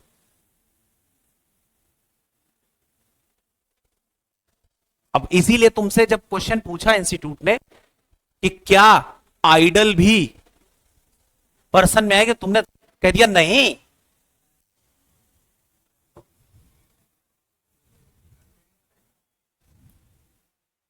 ये देखो ना, क्लियर कट यहां भी कंफर्म कर दिया, एक यहां भी कंफर्म कर दिया, और दूसरा same to same income tax में कॉपी पेस्ट कर दिया। बस वहां सेक्शन 31 में है, सेक्शन 2 क्लॉज 31 में वहां पे है, और यहां पे इसमें। अब लास्ट लाइन सब लोग सुनना, इसको भी पर्सन की डेफिनेशन लिया जाएगा। किसको? कोई भी एजेंसी हो, कोई ऑफिस हो, या कोई ब्रांच हो जो ओन कर रहा हो, कंट्रोल कर रहा हो by such person. By such person मतलब ये लोग सब। क्लियर? अगर ये लोग कोई ब्रांच, ऑफिस या कोई एजेंसी कंट्रोल भी कर रहे होंगे ना, तो उसको भी हम क्या मान लेंगे? पर्सन मान लेंगे। क्या मान लेंगे? पर्सन मान लेंगे। क्या पर्सन की डेफिनेशन सब लोगों को समझ में आई? 7 पॉइंट्स है पूरे पर्सन की डेफिनेशन में। क्लियर है? देखो पर्सन डेफिनेशन यहां याद कर लोगे, आगे इनकम टैक्स वाला भी याद हो जाएगा ऑटोमेटिक, उसमें भी सेम टू सेम है, बस ये लास्ट वाली लाइन नहीं है, उसमें लगभग सारे पॉइंट्स हैं। पर्सन में कौन कौन आएगा? इंडिविजुअल, व्यक्ति विशेष, एचयूएफ भी आएगा, कंपनी भी। जब कंपनी आ गई तो 4 तो यही हो गए, एओपी, बीओआई, वेदर इनकॉर्पोरेटेड और नॉट। 6 आर्टिफिशियल ज्यूरिडिकल पर्सन, और लास्ट में क्लियर है? और एक बच्चा कह रहा है सर आप तो कह रहे थे कि आइडल भी पर्सन है, आप कह रहे थे चलो मान लिया, इंस्टीट्यूट कह रहा है हमने मान लिया, लेकिन सर जीसीए की डेफिनेशन में तो नहीं लिखा हुआ था पर्सन है। जीसीए के डेफिनेशन में तो नहीं लिखा हुआ पर्सन है कि नहीं? तुम्हारे दिल को इस बात से ठेस पहुंची होगी कि जीसीए में तो कैब लिखा हुआ है। बेटा वो डेफिनेशन स्टार्ट कैसे हुई है? इंक्लूड्स, और जो इंक्लूड्स चीजें होती है वो कंटिन्यू रहती हैं। इंक्लूसिव डेफिनेशंस है, डीमिंग प्रोविजन है कि और भी अगर कहीं है तो उसको भी कंटेक्स्ट में हम ले लेंगे, उस सेंस में बताया गया। इवन जब तुम्हारी आंसर शीट भी आएगी ना, तो आप देख लेना वहां कभी भी जीसीए का रेफरेंस, उस आंसर में जीसीए का रेफरेंस भी नहीं आएगा। जब आंसर चेक करोगे तो उसमें देखना जीसीए का रेफरेंस नहीं होगा आइडल वाले में, ये नहीं लिखा होगा जीसीए का रेफरेंस, बस सिंपल बता दिया गया आइडल क्या है, किस में आता है, उसमें नहीं बताया जाएगा जीसीए का है, क्योंकि that question was general question, application oriented question, common sense type का क्वेश्चन। मैं आपको बताता हूं, बता ही देता हूं चलो। आपके पेपर में 15 से 20%, कितना परसेंट? 15 से 20% क्वेश्चन ऐसे रखे जाते हैं, टोटल मतलब 100 नंबर का 15 से 20% ऐसे रखे जाते हैं कि जिससे तुम्हारी पूरी साइकोलॉजी बिगड़ जाए पेपर में। समझ पाए ये स्टेटमेंट? क्या मतलब इसका? मतलब तुम घबरा जाओ, और इंस्टीट्यूट यही देखना चाहता है वो कौन सा स्टूडेंट है जो प्रेशर हैंडलिंग लेना जानता है, और कैसे उसने फोकस किया 75 पे पहले। क्या नहीं आ रहा है इस पे फोकस नहीं किया उसने, क्या आ रहा है। उसको 20 नंबर का ऐसा क्वेश्चन जो उसको अंदर तक हिला डाला, ये सोचने में उसने अपना टाइम व्यर्थ नहीं किया। बड़ी हिंदी शुद्ध आ रही है आज, क्या बात है पता नहीं, ठीक है। मतलब उसने अपना टाइम व्यर्थ नहीं किया, वाह। तो अब इस केस में फिर इंस्टीट्यूट आपको माइंडसेट देखेगा, 80 मार्क्स ने अच्छा किया, रिमेनिंग 20 तो बाद में देखेंगे। और हर अटेम्प्ट की ये कहानी है, आप किसी अटेम्प्ट उठा के देख लेना, आप हर अटेम्प्ट में पाओगे कि एक क्वेश्चन ऐसा आ जाएगा या ऐसा कुछ हो जाएगा जिसमें टाइम लगेगा, या आपके माइंडसेट चेक करेगा, या एक पेज का ही पूछ लिया जस्ट टू घबराहट। तो सर क्या आप मेरे में नहीं आएगा, तुम्हारे में भी आएगा, लेकिन अब तुम्हें ज्यादा असर नहीं पड़ेगा क्योंकि तुम बेअसर हो चुके हो, क्योंकि तुम्हें पहले ही मैं बता दे रहा हूं, तो मेंटली तुम लोग पहले से ही तैयार रहोगे, क्या आएगा देख लेंगे। क्लियर हो गया। अब आपसे कोई पर्सन के डेफिनेशन फेमा के अकॉर्डिंग क्वेश्चन आ जाए पेपर में, अगर क्या छाप दोगे? के अकॉर्डिंग तो आ ही चुका है, किसके अकॉर्डिंग? अब चलते हैं कुछ पॉइंट्स पे। सबसे पहले हम बात करते हैं, फेमा में कई जगह एक सेंटेंस आप सुनोगे, ऑथोराइज पर्सन। कौन सा सेंटेंस आएगा, बार बार आप सुनोगे, बार बार एक वर्ड आएगा, authorise person, authorise person, authorise person किसे कहते हैं, ऑथोराइज पर्सन किसे कहते हैं, ये बार बार बार बार आपको ये वर्ड आएगा। तो अब ऑथोराइज पर्सन कहते किसे हैं, इसको पहले ध्यान से सबको समझना है। सबसे पहले ऑथोराइज पर्सन में आपको एक कोड याद रख लेना है, फिर मैं इसको समझाता हूं। यह कोड आपने पहले भी सुना होगा,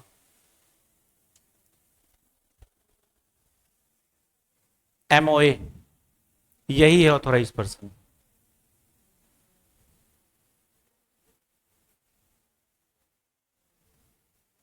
यही है ऑथोराइज पर्सन।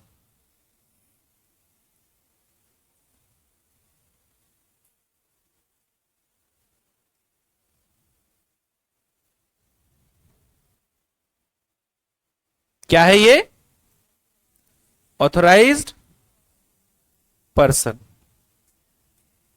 समझ में आ रहा है क्या? अब सुनो, सबसे पहले ऑथोराइज पर्सन में एमओए में बोलो, एमओए मतलब ऑथोराइज पर्सन, यही 3 लोग आते हैं, और एक अलग है पॉइंट, वो सेक्शन का रेफरेंस देता हूं, वो भी बताता हूं। अभी पहले एमओए याद करके चलो। ऑथोराइज पर्सन में कौन कौन आता है, एक तो ऑथोराइज डीलर होता है। कौन होता है? Authorise dealer. मतलब ये क्या, जैसे मान लो एचडीएफसी बैंक है, एचडीएफसी बैंक या आईसीआईसीआई बैंक, ये जितने भी प्राइवेट सेक्टर या गवर्नमेंट सेक्टर के बैंक्स आप देखना, फॉरेन एक्सचेंज में डील करने के लिए ऑथोराइज होते हैं, यस या नो? आज मैं फॉरेन में एक्सपोर्ट करूंगा, ठीक है, इंपोर्टर पैसा देगा या नहीं देगा इस बात की क्या गारंटी है? तो उसमें एक इंस्ट्रूमेंट आता, भी मैं बताऊंगा आगे, लेटर ऑफ क्रेडिट। उसमें बैंक्स की इन्वॉल्वमेंट शुरू हो जाती। किसकी इन्वॉल्वमेंट होती फिर? तो मेरा एचडीएफसी बैंक मुझे दिलवाएगा वो पैसा, फॉरेन एक्सचेंज, वहां से कोऑर्डिनेट करके बैंक्स के बैंक्स। क्लियर? तो फॉरेन एक्सचेंज में डील करने के लिए बैंक्स ऑथोराइज होते हैं। तो इसीलिए यहां पे पहला वर्ड क्या है, ऑथोराइज पर्सन में कौन कौन आएंगे? ऑथोराइज डीलर्स, जिसमें बैंक जनरली होते हैं। सेकंड, ये तो नाम आपने बहुत सुना होगा, एयरपोर्ट पे भी कई बार देखा होगा सबने। दूसरा कौन आता है? Money changer. सुना ये नाम, मनी चेंजर? एयरपोर्ट्स पे या कई जगह, थॉमस कुक का नाम आपने बहुत सुना होगा, money changer, renowned money changer Thomas cook. कहीं बाहर निकलोगे देखो ये आएगा। तो मनी चेंजर ये भी ऑथोराइज पर्सन कहलाते हैं। और एक है offshore banking unit. Offshore banking unit को भी ऑथोराइज पर्सन कहते हैं। मतलब क्या कि अगर किसी एसईजेड में, कहां पे?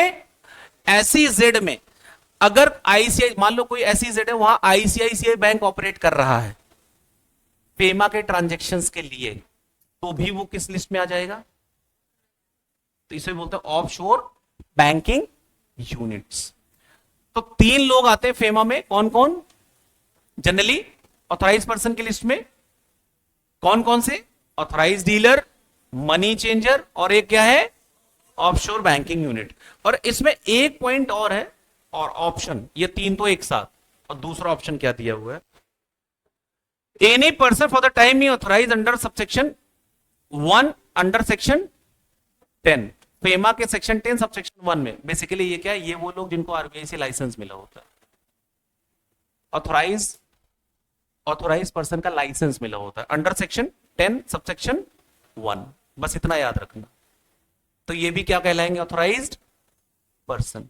क्या ऑथोराइज पर्सन की डेफिनेशन अगर पेपर में आएगी लिख लोगे? क्या याद आ रहा है ऑथोराइज पर्सन? जहां जहां फेमा में ऑथोराइज पर्सन वर्ड यूज होगा तो आपको क्या समझना है? एमओए, आप उसको सेग्रीगेट करो।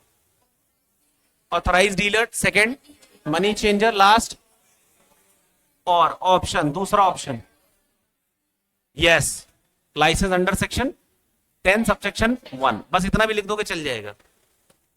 क्लियर है सबको? एक बार बता दो, इसकी जो डेफिनेशन है जीसीए से भी अच्छी हैं और जल्दी याद होती हैं। जीसीए तो बहुत अच्छा है, बाकी और मतलब जितने डेफिनेशन, ये परेशान नहीं करती, डेफिनेशन बहुत इजी है और इसमें आधे ज्यादा चीजें आप पहले से ही जानते आ रहे हो। देखो अभी ये दिल छू जाएगा आपका जब ये सेंटेंस सुनो, कहोगे ये तो सर मुझे पहले से ही पता था, इसमें नया क्या हो गया? तो बढ़िया है। जब भी फेमा पढ़ोगे तो कई बार करेंसी वर्ड यूज होगा। क्या वर्ड यूज होगा? आपने सुना है करेंसी वर्ड? करेंसी सुना है ना? लेकिन आपने जो सुना करेंसी और फेमा में जो करेंसी बताई गई है, दोनों में थोड़ा सा डिफरेंस है। फेमा के सेंस, फेमा जब पढ़ेंगे तो फेमा जब करेंसी वर्ड यूज होगा तो देखो बहुत ब्रॉडर डेफिनेशन दी गई है करेंसी की। करेंसी में क्या क्या चीजें इंक्लूड कर दिया, देखो कौन कौन, पहले नाम सुनते जाओ। Currency includes all the currency notes, postal notes, postal orders, money orders, cheques. ओहो, याद आ रहा है? चेक्स, पीबीसी भी आएगा भी। पीबीसी का full form promissory note, bill of exchange और सी से चेक, तीनों आ जाएगा। चेक्स, ड्राफ्ट्स क्या है अभी बता रहा हूं, travellers cheque, letter of credit LOC, letter of credit अभी जो बताया था, अभी आ रहा हूं, bill of exchange, promissory note, credit cards, नाम तो सुना ही है ये सब। अदर इंस्ट्रूमेंट जो कौन नोटिफाई कर दे? आरबीआई। एक बच्चा कह रहा सर ये तो हमें याद ही नहीं होगा। पहले तुम याद करने पे नहीं, समझने पे फोकस करो। याद करवाने में तो मैं माहिर हूं। क्या हूं? अपने मुंह अपनी तारीफ कर लेना चाहिए कभी कभी। याद तो मैं करवा ही दूंगा, पहले तुम समझने पे फोकस करो पूरी क्लास। कितने लोगों को ये करेंसी नोट वाला पॉइंट समझ में आ गए क्या होता है? करेंसी नोट्स पता है आपको? जो तुम्हारी जेब में 100 का नोट पड़ा हो वो करेंसी नोट है। नहीं पड़ा है सर? नहीं पड़ा सच में? सच में? और जिसके पड़ा होगा वो जमा हो जाएगा, ध्यान रखना। जेब में, बैग में, कुछ भी। जल्दी बताओ, मेरी जेब तो खाली है यार। जेब खाली, जेब खाली भाई, जेब खाली।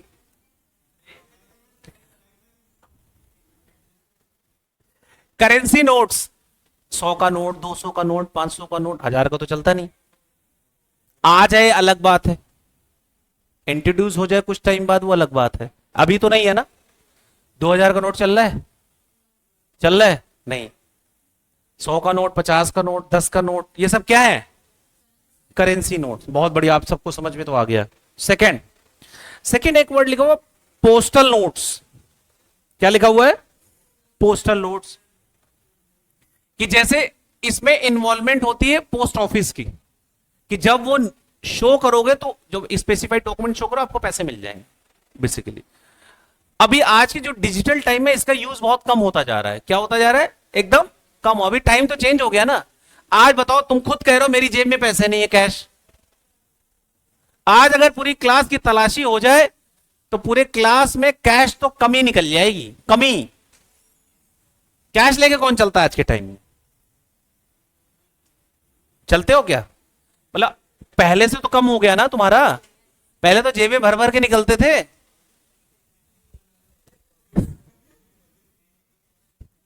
मैं तुम्हारी पीड़ा बेटा समझ सकता हूं, उससे मेरी सहानुभूति है, बिल्कुल एम्पैथी है मेरी। बिल्कुल तुम सही कह रहे हो। तुमने मेरी बचपन की याद, मुझे वैसे बचपन ही अभी, लेकिन तुमने मेरे उस टाइम को याद दिला दिया। बिल्कुल सही बात बोली तुमने। लेकिन कभी कभी तो जैसे जैसे वो मंथ्स का स्टार्टिंग जो 1 तारीख से 10 तारीख होता है, उसमें तो जेबें भरी रहती है। क्या बात कर रहे हो यार? 1 से 10 का खुशहाली वाला टाइम। अच्छा 10 ज्यादा हो गया। 1 से 8 मान लो, 7 मान लो। 1 से 7 का बेस्ट टाइम होता है कि नहीं होता है? स्टूडेंट मतलब हॉस्टल का एक्सपीरियंस बता रहा हूं। 1 से 7 का जो टाइम होता है वो सारे दोस्तों के लिए सबसे बेस्ट टाइम होता है, क्योंकि सबके घर से क्रेडिट होता है ना। कई तो रिलेट ही नहीं कर पाए अब तक बात मैं कहना क्या चाह रहा हूं। समझदार खाली समझ चुके हैं। एक बच्चा अगर मैं घर से ही आता हूं, बेटा फिर तुम्हारे ऊपर एप्लीकेबल नहीं होगा, तुम्हारे ऊपर एप्लीकेबल नहीं होगा। वैसे 1 से 7 वाला जो होता है ना वो बहुत अच्छा। मैं हमेशा एक बात बोलता हूं, तुम लोग अपनी लाइफ को इस कदर और इस हद तक ले जाना फ्यूचर में कि जो महीने का लास्ट डे होता है उसमें सबसे ज्यादा पैसे पड़े हो बैंक अकाउंट का। तुमने देखा होगा ना आसपास बहुत सुनते भाई महीने का लास्ट चल रहा है यार, लास्ट है यार, पैसे नहीं, ये सब सुनते हो ना। मुझे बहुत बेकार लगता है ये sentence. It shows you have not work hard, या तो फिर तुमने ज्यादा कुछ कर रहे हो तुम, मतलब अपने जो एफिशिएंसी के बियॉन्ड एक्सपेंसेस ज्यादा कर रहे हो आप। मैं मना नहीं कर रहा, एक्सपेंसेस बहुत करने चाहिए, कुछ पता नहीं जिंदगी का, खूब फूको पैसा, आग लगा दो पैसों में, लेकिन लेकिन उससे डबल कमाओ भी। मैं नहीं कह रहा हूं कि लगाओ इन कमाओ भी, कोई बात नहीं। अब ये तो कम हो गया। अच्छा पहले आपने सुना था जैसे गांव में, अभी आज जाना, आज एक स्टडी दे रहा हूं तुम लोगों को, तुम लोग अपने घर जाना, जो सुपर सीनियर कोई रिलेटिव होंगे दूर के, बहुत दूर के, कोई है, सबके 80+ वाले कितने लोगों के लिंक में है लोग? 80+। 80+ मतलब आपके गांव में कहीं दूर दराज में किसी को जानते हो जिनकी उम्र 80+ हो? है ना? आज फोन पे शाम को बात करो, ये होमवर्क है सबके लिए। आज सब लोग फोन पे बात करोगे कैसे भी करके, किसी को फोन करके भैया उनसे बात करवा देना, और उनसे बात करना और एक सेंटेंस पूछना, जो भी है, दादा हो नाना हो जो भी कहलाओ कह लेना, और उनसे ये पूछना कि दादाजी वो मनी ऑर्डर आपके टाइम पे क्या होता था? Money order, postal order, money order कैसे आता था? पता पूरे गांव में, पूरे गांव में वो एक जश्न का माहौल हो जाता था, किसी के पास मनी ऑर्डर आया है तो। क्या आया है? पैसा किसी के पास आया है, लेकिन सब लोग मनी ऑर्डर आया है। क्या आया है? मनी ऑर्डर है। तुम लोग अब इस एंगल डिजिटल वाले नहीं फील कर पाएंगे, थोड़ा सा फील करने की कोशिश करो, कुछ नहीं है और किसी के पास मनी ऑर्डर आया, डाकिया डाक लाया और उसमें क्या बता रहा है? आपका मनी ऑर्डर आया है। तो हल्ला हो जाता था कि मनी ऑर्डर आया है, मनी ऑर्डर आया है। Money order basically post office के थ्रू आपको पेमेंट भेजना, जो पहले के टाइम पे ज्यादा चलता था, अभी वो बिल्कुल खत्म हो रहा है और धीरे धीरे डेड रहा हो जाए, मैं तो ये डर है। क्योंकि आज जितने लोग क्लास में बैठे हो, मुझे नहीं लगता कोई मनी ऑर्डर भेजता होगा। सब क्या करते हैं, कई लोग तो अपने डीपी पे भी लगा के रखते हैं क्या, स्कैनर।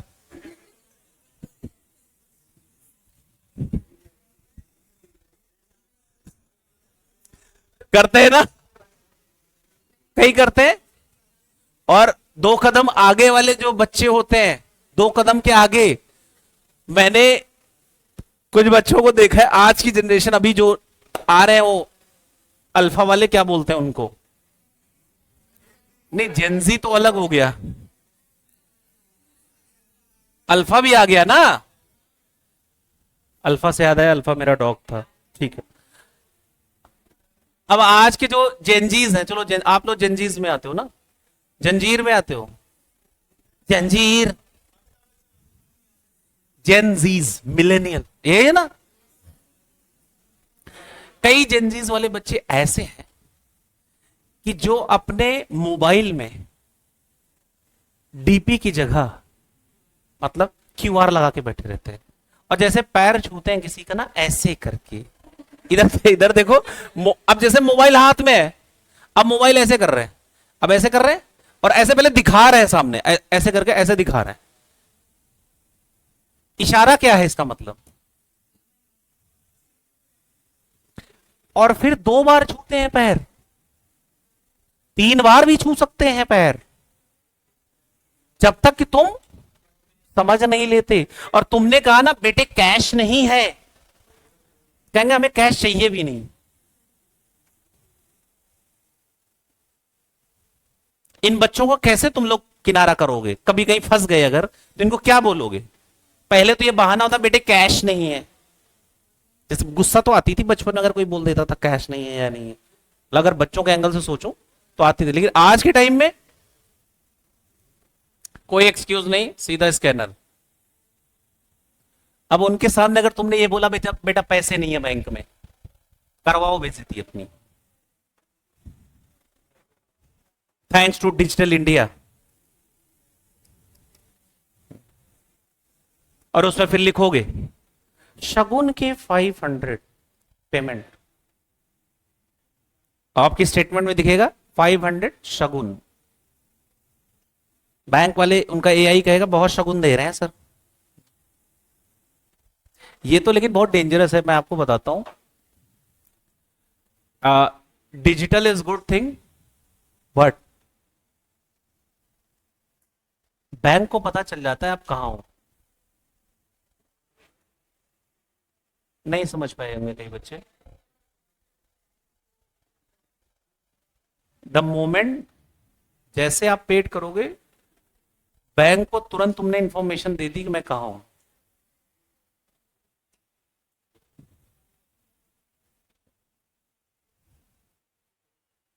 कोई बात नहीं, पता चलने दो कौन सा हम आतंकवादी गतिविधि कर रहे हैं, पता होने दो। अगर किसी कैफे में बैठे तो बैंक भी तो समझदार है, कैफे में नहीं बैठेंगे तो और कहां बैठेंगे। चलो आओ, postal notes using the post office, postal orders post office के थ्रू, मनी ऑर्डर सेम। अब आ जाओ चेक। चेक की डेफिनेशन पूरी क्लास को याद होगी। चेक किसे कहते हैं? Cheque is a bill of exchange drawn on a specified banker and not expected to be payable otherwise than on demand। ये है चेक। चेक तो सबने देखा ही होगा, देखा है तब ठीक है। ड्राफ्ट क्या होता है? कई बार ऐसा होता है जैसे किसी को मैं पेमेंट करनी है, लेट से आईसीआई की फीस पे करनी है आपको, और उसकी फीस लेट से 20,000 मान लो है, 19,000 है, मान लो 20 हो गई, तुम बढ़ाना नहीं चाहते हो, ठीक है 19,000 फीस है। और अगर आपको कैश में चेक में ये सब नहीं देना तो आप डीडी बनवा सकते हो, demand draft, payable to ICAI, और फिर रुपीस कितना वो, और वो जैसे ही आप दे दोगे वो डीडी बनवा के, वो डीडी उठा के किसको दे दोगे? आईसीआई को जमा कर दोगे, और आईसीआई जब वो डीडी बैंक में डालेगा तो उसको पैसे मिल जाएंगे। Clear? Demand draft. Travellers cheque, इसको बोलते हैं प्रीपेड, प्रीपेड चेक्स। मतलब जैसे कहीं बाहर जाना चाह रहे हो तो आप पहले से प्रीपेड कर दो, पेमेंट कर दो बैंक को, और वो आपको ट्रेवलर्स चेक दे देगा, और जब जाओगे तो वो वहां ट्रांजेक्शन में यूज होंगे। लेटर ऑफ क्रेडिट, आज अगर मैं इंडिया से यूएस में कुछ एक्सपोर्ट करना चाहूं तो इंपोर्टर वहां से इंपोर्ट कर रहा है, हम एक्सपोर्टर। क्या ट्रस्ट है कि हमने एक्सपोर्ट कर दिया वहां से पेमेंट आ जाएगी? बताओ, कोई पॉसिबल है? मान लो गुड्स लेने के बाद वो कहे मैं पेमेंट ही नहीं करूंगा, तो टेंशन हो जाएगी, तो कोई ट्रस्ट इशू होगा। इस ट्रस्ट इशू को रिजॉल्व करने के लिए एक डॉक्यूमेंट होता है, लेटर ऑफ क्रेडिट। मैं अपने बैंक से बात करूंगा इंडिया के कि ये मुझे वहां एक्सपोर्ट करना और पेमेंट रिसीव करना है। जो इंपोर्टर होगा वो अपने बैंक से बात करेगा, और हम दोनों के बैंक एक दूसरे से बात करेंगे। ठीक है समझ में आया? समझ में आया? फिर दोनों बैंक आपस में बात करेंगे कि वो उसको डॉक्यूमेंट ऑफ टाइटल कब भेजेगा, जब पेमेंट आ जाएगी, और हम गुड्स कब भेजेंगे, ये सारी चीजें। इसी को बोलते हैं letter of credit. Bill of exchange पूरी क्लास को याद है। मैंने किसी को क्रेडिट पे गुड्स बेचे, क्रेडिट पे बेच दिया गुड्स, तो मैं उस पर बिल लिखूंगा ना कि कोई बात नहीं 3 महीने बाद पे कर देना। आफ्टर 3 मंथ्स मैं बिल का पेमेंट आपको करना पड़ेगा। क्रेडिट सेल पे यूज होता है बेसिकली। प्रोमिसरी नोट, मैंने विराट कोहली के रेस्टोरेंट में 18 में गया, गुड़गांव, मैंने खाना खाया। खाना खाने के बाद मैंने कहा कि विराट का मैं फ्रेंड हूं, मैं पे करूंगा, मेरे पास कैश नहीं है ना पैसे है, मैं एक काम करता हूं, आई शपथ, मैंने क्या बोल दिया उसके सामने? आई शपथ, मैं पेमेंट कर दूंगा। कह रहा मैं नहीं मानता, आई शपथ। मैंने कहा आई शपथ में पेमेंट करूंगा, मैं नहीं मानता। तो मैं कहा मैं प्रोमिसरी नोट लिख के देता हूं, प्रॉमिस, क्या देता हूं? प्रोमिसरी नोट मैंने उसको लिख के दे दिया, साइन कर दिया, स्टैंप लगा हुआ है उसमें, और जब वो प्रोमिसरी नोट जो लिखा हुआ, जो टाइमिंग, जितना अमाउंट, वो मुझे देना पड़ेगा जब वो पेश करेगा। क्लियर है? तो मोड ऑफ पेमेंट्स में इन्वॉल्व होता है। अब ये तो बताने की जरूरत है नहीं। एंजॉय नाउ पे लेटर, इसके लिए एक ही वर्ड बोलूंगा। क्रेडिट कार्ड के लिए एक ही वर्ड बोला मैंने, क्या? एंजॉय नाउ पे लेटर। किया है किसी ने ये? एंजॉय नाउ पे लेटर। कई लोगों को ये बातें विचलित कर सकती हैं। एंजॉय नाउ पे लेटर, क्रेडिट कार्ड की एक ब्यूटी है कि जैसे जब आप खर्च करते हो तो बिल्कुल फील नहीं होता, बिल्कुल फील नहीं होता, बिल्कुल फील नहीं होता, 1%। फील कब होता है? फील कब होता है? जब वो ड्यू डेट का जो मैसेज आता है ना, एक बार पहले रिमाइंडर आता है। क्या आता है? रिमाइंडर। मेरे को नहीं, लोगों को बता रहा हूं। हाँ, मैं क्रेडिट कार्ड, अच्छा एक बात और, ये जिंदगी की एक बहुत बड़ी विडंबना है कि जिस समय मुझे क्रेडिट कार्ड चाहिए था उस समय मुझे बैंक क्रेडिट कार्ड नहीं देता था। स्टूडेंट लाइफ में मुझे सबसे ज्यादा क्रेडिट कार्ड की नीड थी स्टूडेंट लाइफ में। पता है कई स्टूडेंट रिलेट कर पाएंगे इस चीज को, लेकिन उस समय बैंक नहीं देता। क्यों नहीं देता उस समय? दे देगा क्या? अभी दे दे अलग, नहीं देते थे, हार्ड नीड थी। कई बार जैसे स्टूडेंट लाइफ में आप मॉल में जा रहे हो, सर आपका क्रेडिट कार्ड, तो पहले इनिशिएट करके मेरा बना दो, मेरा बना दो, बनता ही नहीं था। और आज जब जरूरत नहीं है तो ऐसा कोई बैंक नहीं है, चाहे इंडियन हो, चाहे फॉरेन बैंक हो, चाहे बार्कलेज हो, चाहे स्टैंडर्ड चार्टर्ड हो, कोई बैंक हो, आज सब चाहते हैं। यही है लाइफ। आप क्रेडिट कार्ड भी आपको तब मिल रहा है जब आप क्रेडिट कार्ड यूज ही नहीं करते, पड़ा है।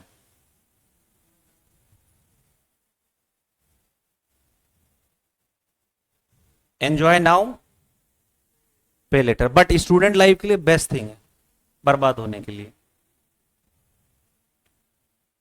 ठीक है, चॉइस है सबकी अपनी अपनी।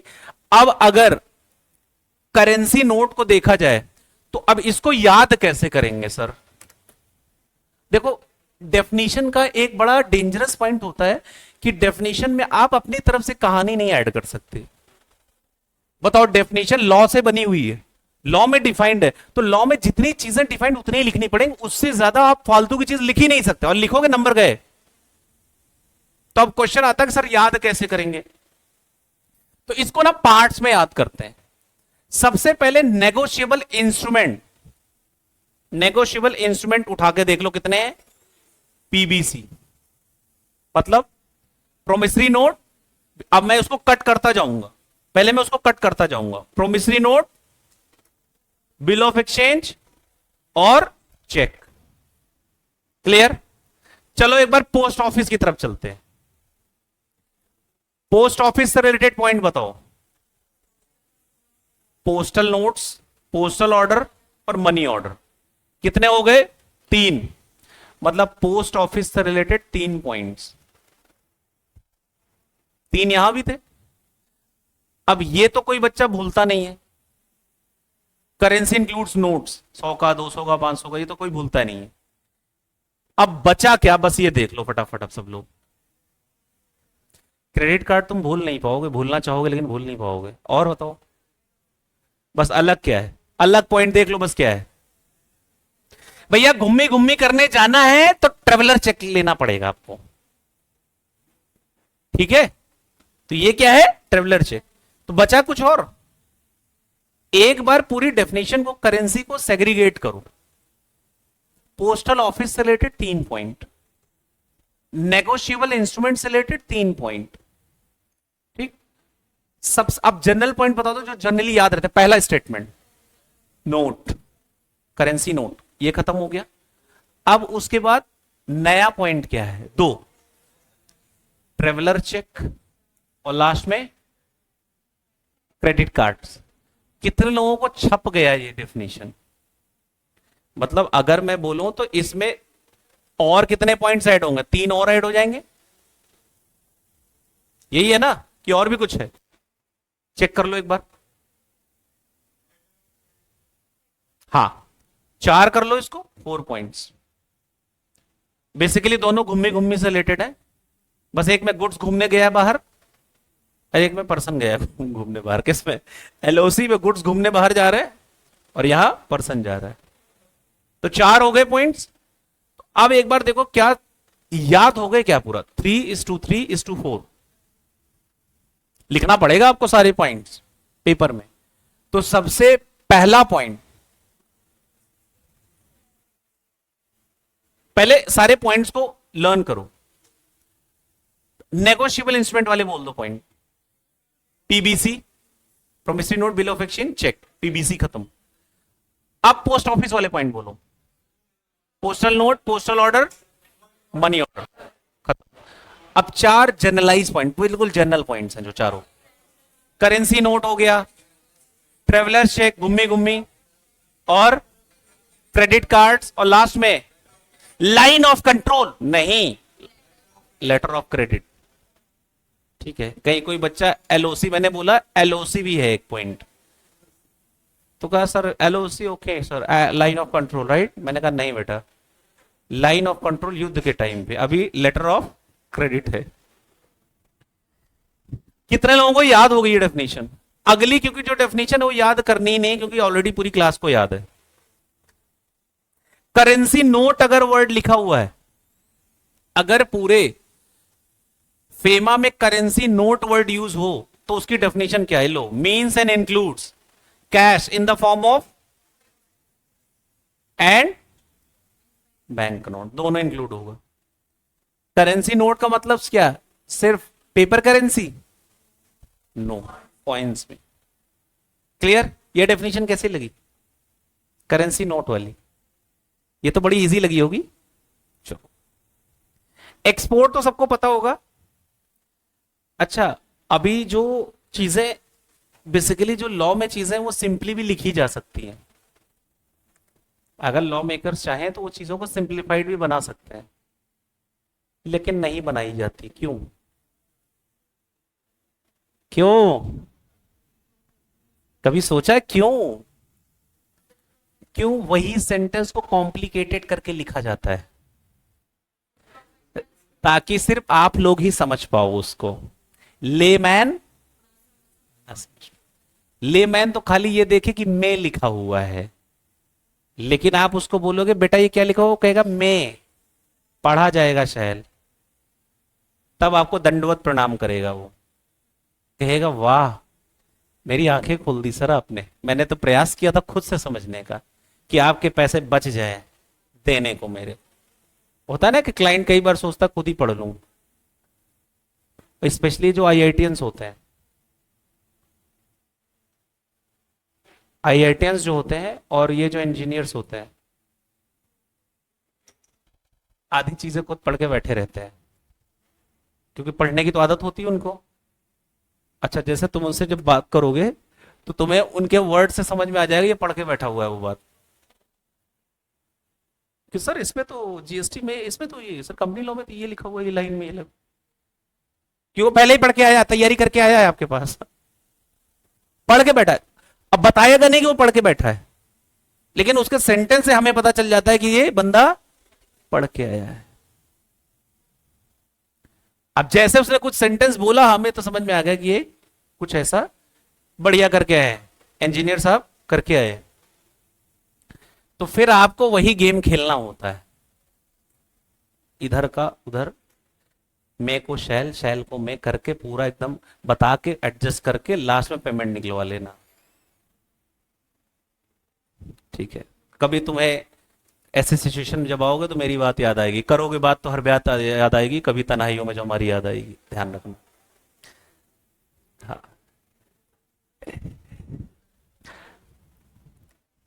हाँ जी, एक्सपोर्ट का सिंपल मतलब क्या? देखो अब देखो, सिंपल लिखा जा सकता था लेकिन लॉ मेकर्स ने कैसे लिखा, देखो taking out of India to a place outside India. Taking out of India direct लिखा जा सकता है, लेकिन देखो सेंटेंस कैसे फ्रेम हुआ है। Taking out of India to a place outside India, क्या लेके जा रहे हो बाहर? गुड्स। और आप तो सीएस हो, आप गुड्स नहीं, 7 समंदर पार अपनी सर्विसेज भेजोगे। भेजोगे कि नहीं भेजोगे? तो सेकंड आपके लिए ये लाइनें हैं, दिल को छुएंगे अगली लाइनें।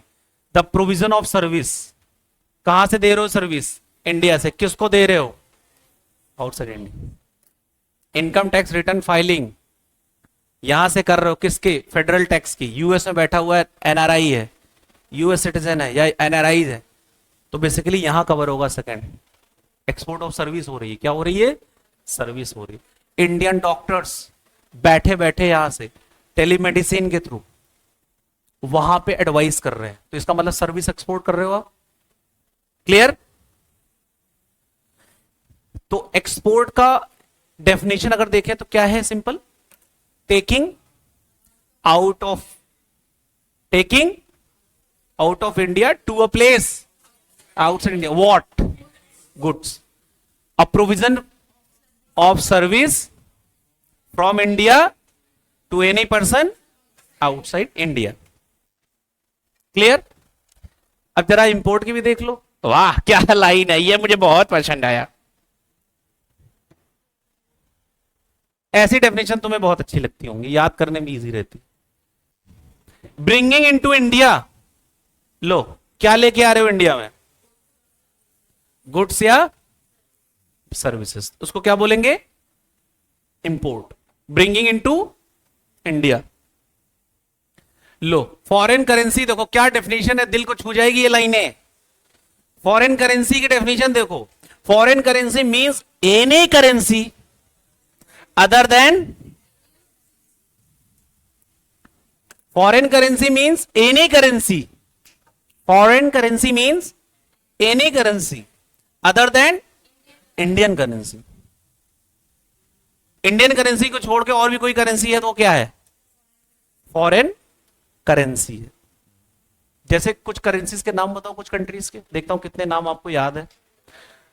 डॉलर, डॉलर तो याद है, और पाउंड। आजकल तो पाउंड थोड़ा सा और ज्यादा वो हो रहा है, क्या फेमस हो रहा है? फेमस तो पहले से ही था। अभी कुछ किसी ने कहीं पे कुछ पॉडकास्ट दिया हुआ था, podcast,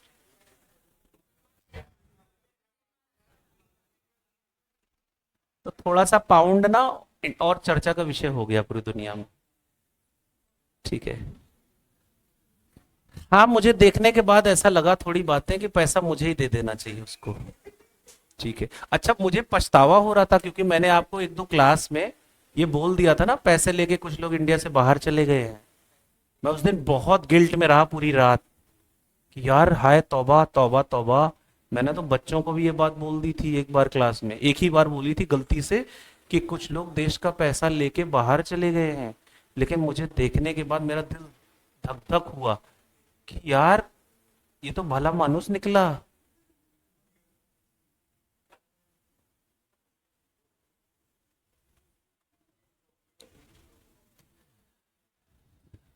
A well drafted, well scripted the interview was। क्योंकि अब आधे इंडियंस को तो डीआरटी के प्रोविजंस तक नहीं पता है, डेट रिकवरी ट्रिब्यूनल्स के प्रोविजंस क्या होते हैं, जो मेरा कभी फेवरेट पेपर हुआ करता था, 80+ मार्क्स हैं उसमें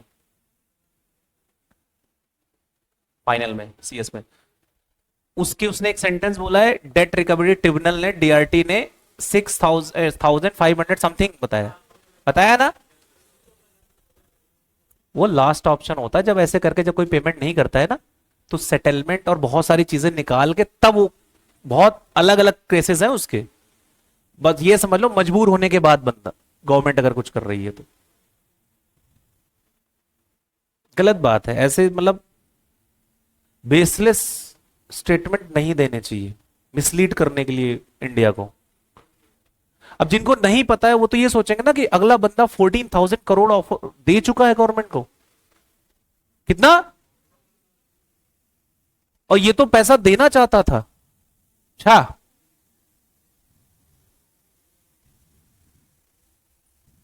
मुझे तो पैसा देना चाहता था, गवर्नमेंट ने नहीं देने दिया।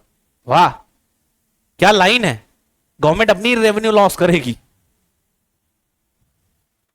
गलत बात है, स्क्रिप्ट गलत। टीम दे देती ठीक है, बट अब ये इसमें आफत आती है ना कि जैसे जिनको नॉलेज नहीं है, 90% को तो नॉलेज ही नहीं होगी, क्योंकि हर कोई बंदा सीए नहीं कर रहा है, हर कोई सीएस नहीं कर रहा है, हर कोई लॉयर नहीं है, हर कोई सीएमए नहीं है, प्रोफेशनल्स नहीं है, हर कोई बैंकर नहीं है। पता चलेगा क्या कभी? अब वो तो बात आ रही है फेमा की, तो मैंने डिस्कशन कर लिया उनका। अब ये तो बताएंगे नहीं कि जब पेमेंट नहीं हुई तो बैलेंस शीट में एनपीए डिक्लेयर करना पड़ता है बैंक्स को। एनपीए का नाम सुना आपने? कहीं ना अकाउंटिंग में कहीं ना कहीं सुना होगा आपने एनपीए, नॉन परफॉर्मिंग एसेट्स। बहुत डेंजरस होती है कंट्री के लिए एनपीएज। आगे और पढ़ोगे, भी एफआर वगैरह आएगा ना फाइनल्स में, तो और पढ़ो। अभी हो सकता है इंटर में भी हो आपके। एनपीए कभी नहीं सुना आपने? नहीं सुना?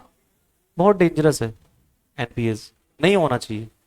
नॉन परफॉर्मिंग एसेट्स मतलब जब ये लोन वगैरह लेके कोई पे नहीं करता ना, तो बहुत इंपैक्ट आता है कंट्री के ऊपर, बैंकिंग सिस्टम पे।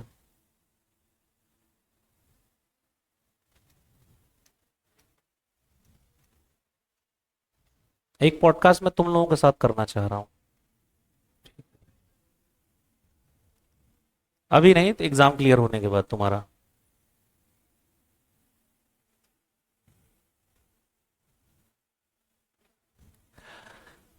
अब चलते हैं वो डेफिनेशन जो कि पेपर में बहुत पूछा जाता है, ये वाली डेफिनेशन। दिस फॉरेन एक्सचेंज किसे कहते हैं? डेफिनेशन क्या है? Foreign exchange. ध्यान से देखो एक बार। फॉरेन एक्सचेंज, अभी पहले आप ध्यान रखना, समझने फोकस करना, इसकी डेफिनेशन शुरू कैसे हो रही है, और दोनों पॉइंट्स हैं। अब जीसीए पढ़ लिया है तो आपको थोड़ा सा दिमाग चलना चाहिए। दोनों तरीके से डेफिनेशन है।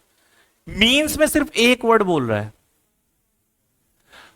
Foreign exchange means foreign currency. एक बच्चा कह रहा है सर फॉरेन करेंसी क्या होता है? अभी पढ़ा है थोड़ी देर पहले, क्या था? Any currency other than, clear? तो foreign exchange means foreign currency. Means में क्या आ रहा है? Foreign currency. फॉरेन एक्सचेंज में क्या आ रहा है? Foreign currency. मींस मतलब फॉरेन करेंसी। अब इंक्लूड्स में क्या क्या आएगा? Number 1, deposits, credit and balances, जो पेबल है किसमें? फॉरेन करेंसी में। आपके अकाउंट में बैलेंस है, बाहर गए हुए हो, अब डॉलर्स में किसी को पे कर रहे हो, तो क्या ये फॉरेन एक्सचेंज का पार्ट बनेगा? नहीं बनेगा। क्रेडिट बैलेंस है आपके, लेकिन वो पेमेंट किस में कर रहे हो आप? फॉरेन करेंसी में। तो क्या ये फॉरेन एक्सचेंज हुआ या नहीं हुआ? ऑब्वियस सी बात है, हुआ। तो deposits, credits, balances payable in foreign currency, तो ये फॉरेन एक्सचेंज होगा, फॉरेन करेंसी में अगर पे कर रहे हो। सेकंड, ड्राफ्ट्स जो पढ़ चुके हो, ट्रेवलर्स चेक, लेटर ऑफ सब पढ़ चुके हो, bill of exchange, express and drawn in India. कहां ड्रॉ हुआ है बिल ऑफ एक्सचेंज? ड्रॉ तो इंडिया में हुआ है, इंडियन करेंसी में ड्रॉ हुआ है, लेकिन पेबल किस में है? तब भी ये क्या कहलाएगा? ड्रॉन हुआ है इंडियन करेंसी में, लेकिन पेबल किस में है? फाइनली पेबल किस में है? फाइनली पेबल किस में है? Foreign currency. तो ये क्या कहलाएगा? Foreign exchange. बहुत सिंपल है, ज्यादा टफ नहीं, एकदम सिंपल। अब देखना इसमें लाइन में थोड़ी सी चेंजेस हुए हैं, बाकी same to same, mutatis mutandis. Again क्या वर्ड यूज हो रहा है? ड्राफ्ट। फिर क्या यूज हो रहा है? Traveller cheque. फिर क्या यूज हो रहा है? फिर क्या यूज हो रहा है? Mutatis mutandis. अब यहां पे mutatis mutandis with necessary changes क्या हो रहे हैं यहां पे? बस लास्ट लाइन में ड्रॉन बाय बैंक्स या फाइनेंशियल इंस्टीट्यूशंस, या तीसरा पर्सन आउटसाइड इंडिया। बस इसको रुको। Draft, traveller cheque, letter of credit या बिल ऑफ एक्सचेंज, ड्रॉ कौन कर रहा है? बैंक्स कॉमा फाइनेंशियल इंस्टीट्यूशंस या पर्सन, यही है मेन लाइन। कहां ड्रॉ हो रहे हैं? Outside India. बट पेबल किसमें है? तब भी इसे हम क्या मानेंगे? समझ में आ रहा है? कितने लोगों को फॉरेन एक्सचेंज की डेफिनेशन में चार्ट फॉर्मेट में दिख रही है? चार्ट फॉर्मेट में लाइव चार्ट बन जाए। फॉरेन एक्सचेंज, 2 पॉइंट निकले उससे। First point means, second point includes. Means में फिर आपने ब्रैकेट में कुछ लिखा, फिर इंक्लूड्स में 3 तीर निकले, और फिर वहां पे ब्रैकेट में आपने कुछ। एक बार ये ब्रैकेट में बना के दिखाओ मुझे, या ऐसे चार्ट फॉर्म में प्रेजेंट करके दिखाओ। फॉरेन एक्सचेंज, फॉरेन एक्सचेंज की जो डेफिनेशन है, convert it into chart format, simple word में, कीवर्ड्स के साथ। कोशिश करो एक बार। कोशिशें ही तो मुश्किलों को आसान बनाती हैं, और हुनर सच्चा हो तो मंजिल खुद चल के आती है।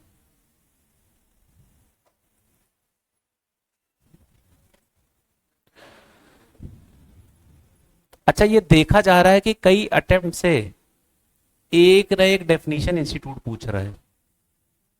जैसे कुछ अटेम्प्ट से ये नोटिस किया जा रहा है कि फेमा से एक 4 नंबर की डेफिनेशन पूछ रहा है वो। और अच्छी बात यह है कि तुम छाप दोगे पेपर में। जल्दी से सब लोग बनाओ फटाफट।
बनाओ, जल्दी बनाओ फटाफट।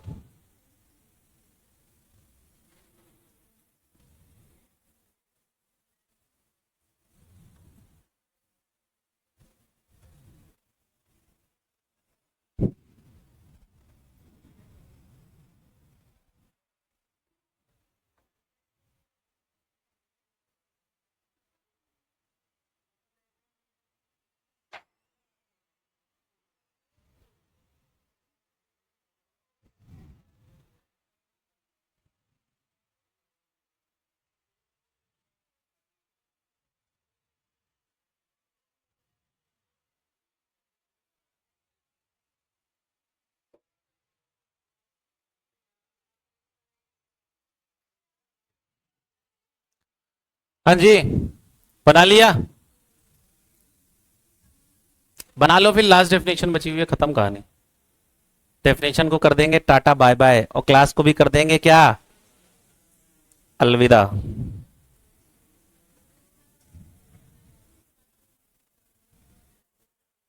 Last simple definition.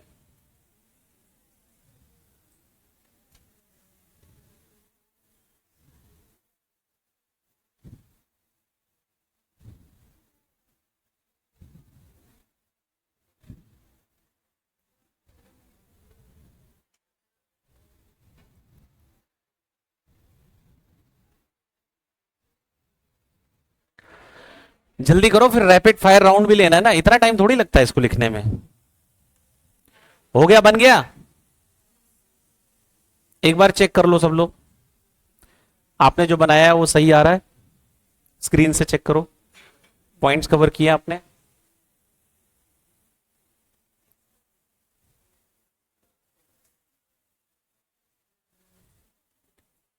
क्लियर है सबको? लास्ट डेफिनेशन और last topic, but not the last class. Foreign security, इसको भी समझना है, और यहीं पे फिनिश हो जाएगा डेफिनेशन वाला पोर्शन आपका, और आपके 4 नंबर तैयार हो जाएंगे। इनमें से एक डेफिनेशन कोई भी पूछ सकता है इंस्टीट्यूट। अभी आपने लिखा, बनाया चार्ट किसका? फॉरेन एक्सचेंज का। अब यहां पे क्या लिखी हुई है? Foreign security. Foreign security means, कह रहा है एनी सिक्योरिटी जो किस फॉर्म में हो सकती है? शेयर्स और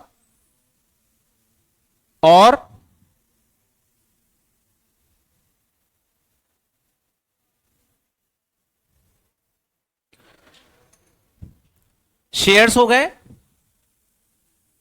foreign security means any security in the form of shares, stocks, bonds. मतलब basically you have given the loan to the government और अ कंपनी, और उसके बदले आपको क्या मिलेगा? इंटरेस्ट मिलेगा।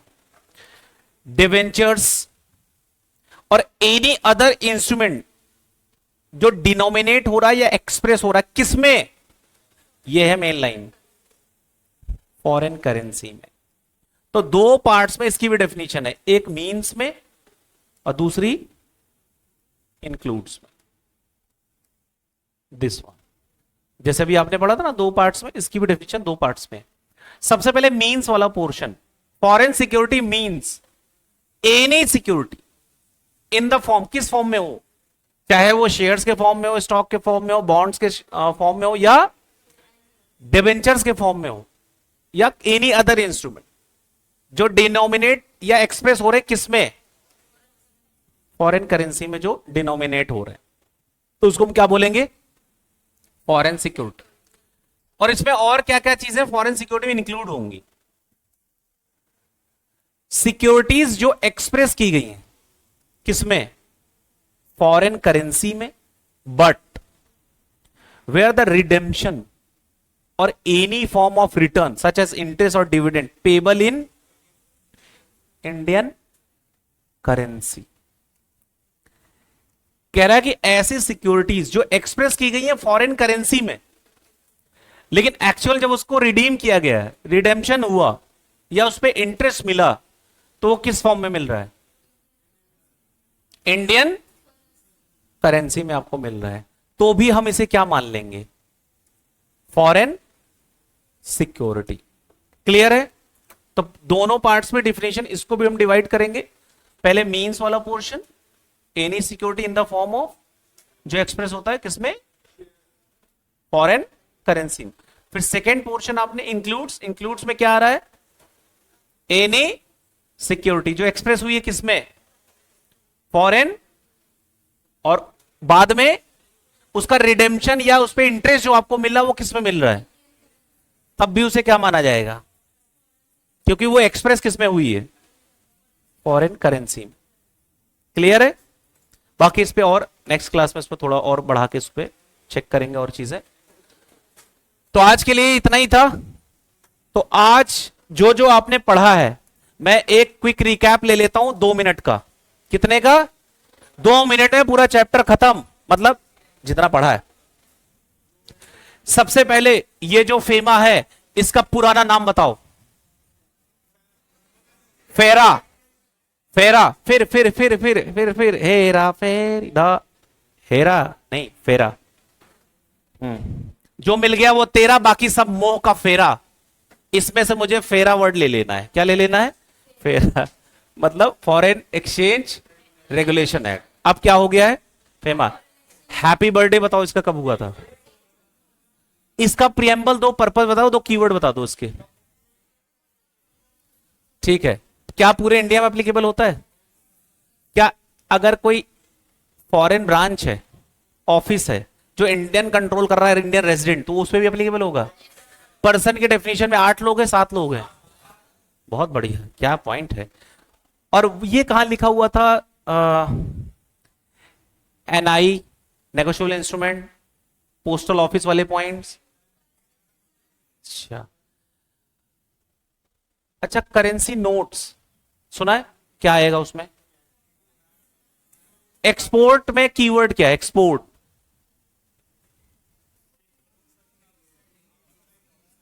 Taking out outside India, a provision of service, ठीक है। ब्रिंगिंग इनटू इंडिया, ये क्या है? एक्सपोर्ट है। अच्छा, और इंपोर्ट है ना, एक्सपोर्ट नहीं, इंपोर्ट है। हाँ। और एक पॉइंट पढ़ा था आपने डेफिनेशन में,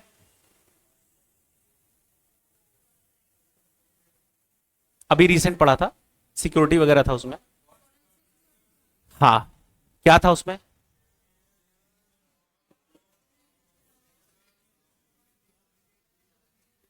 ठीक है, फीचर्स याद है आपको? टोटल कितने फीचर्स थे? 9 फीचर्स। कीवर्ड्स बोलो उसके फटाफट। और आरबीआई और सेंट्रल गवर्नमेंट, कैपिटल वाला, फ्रीली परमिसिबल, और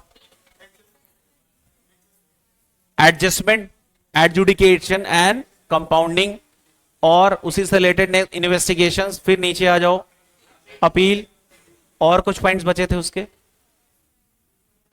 investment in India by non resident या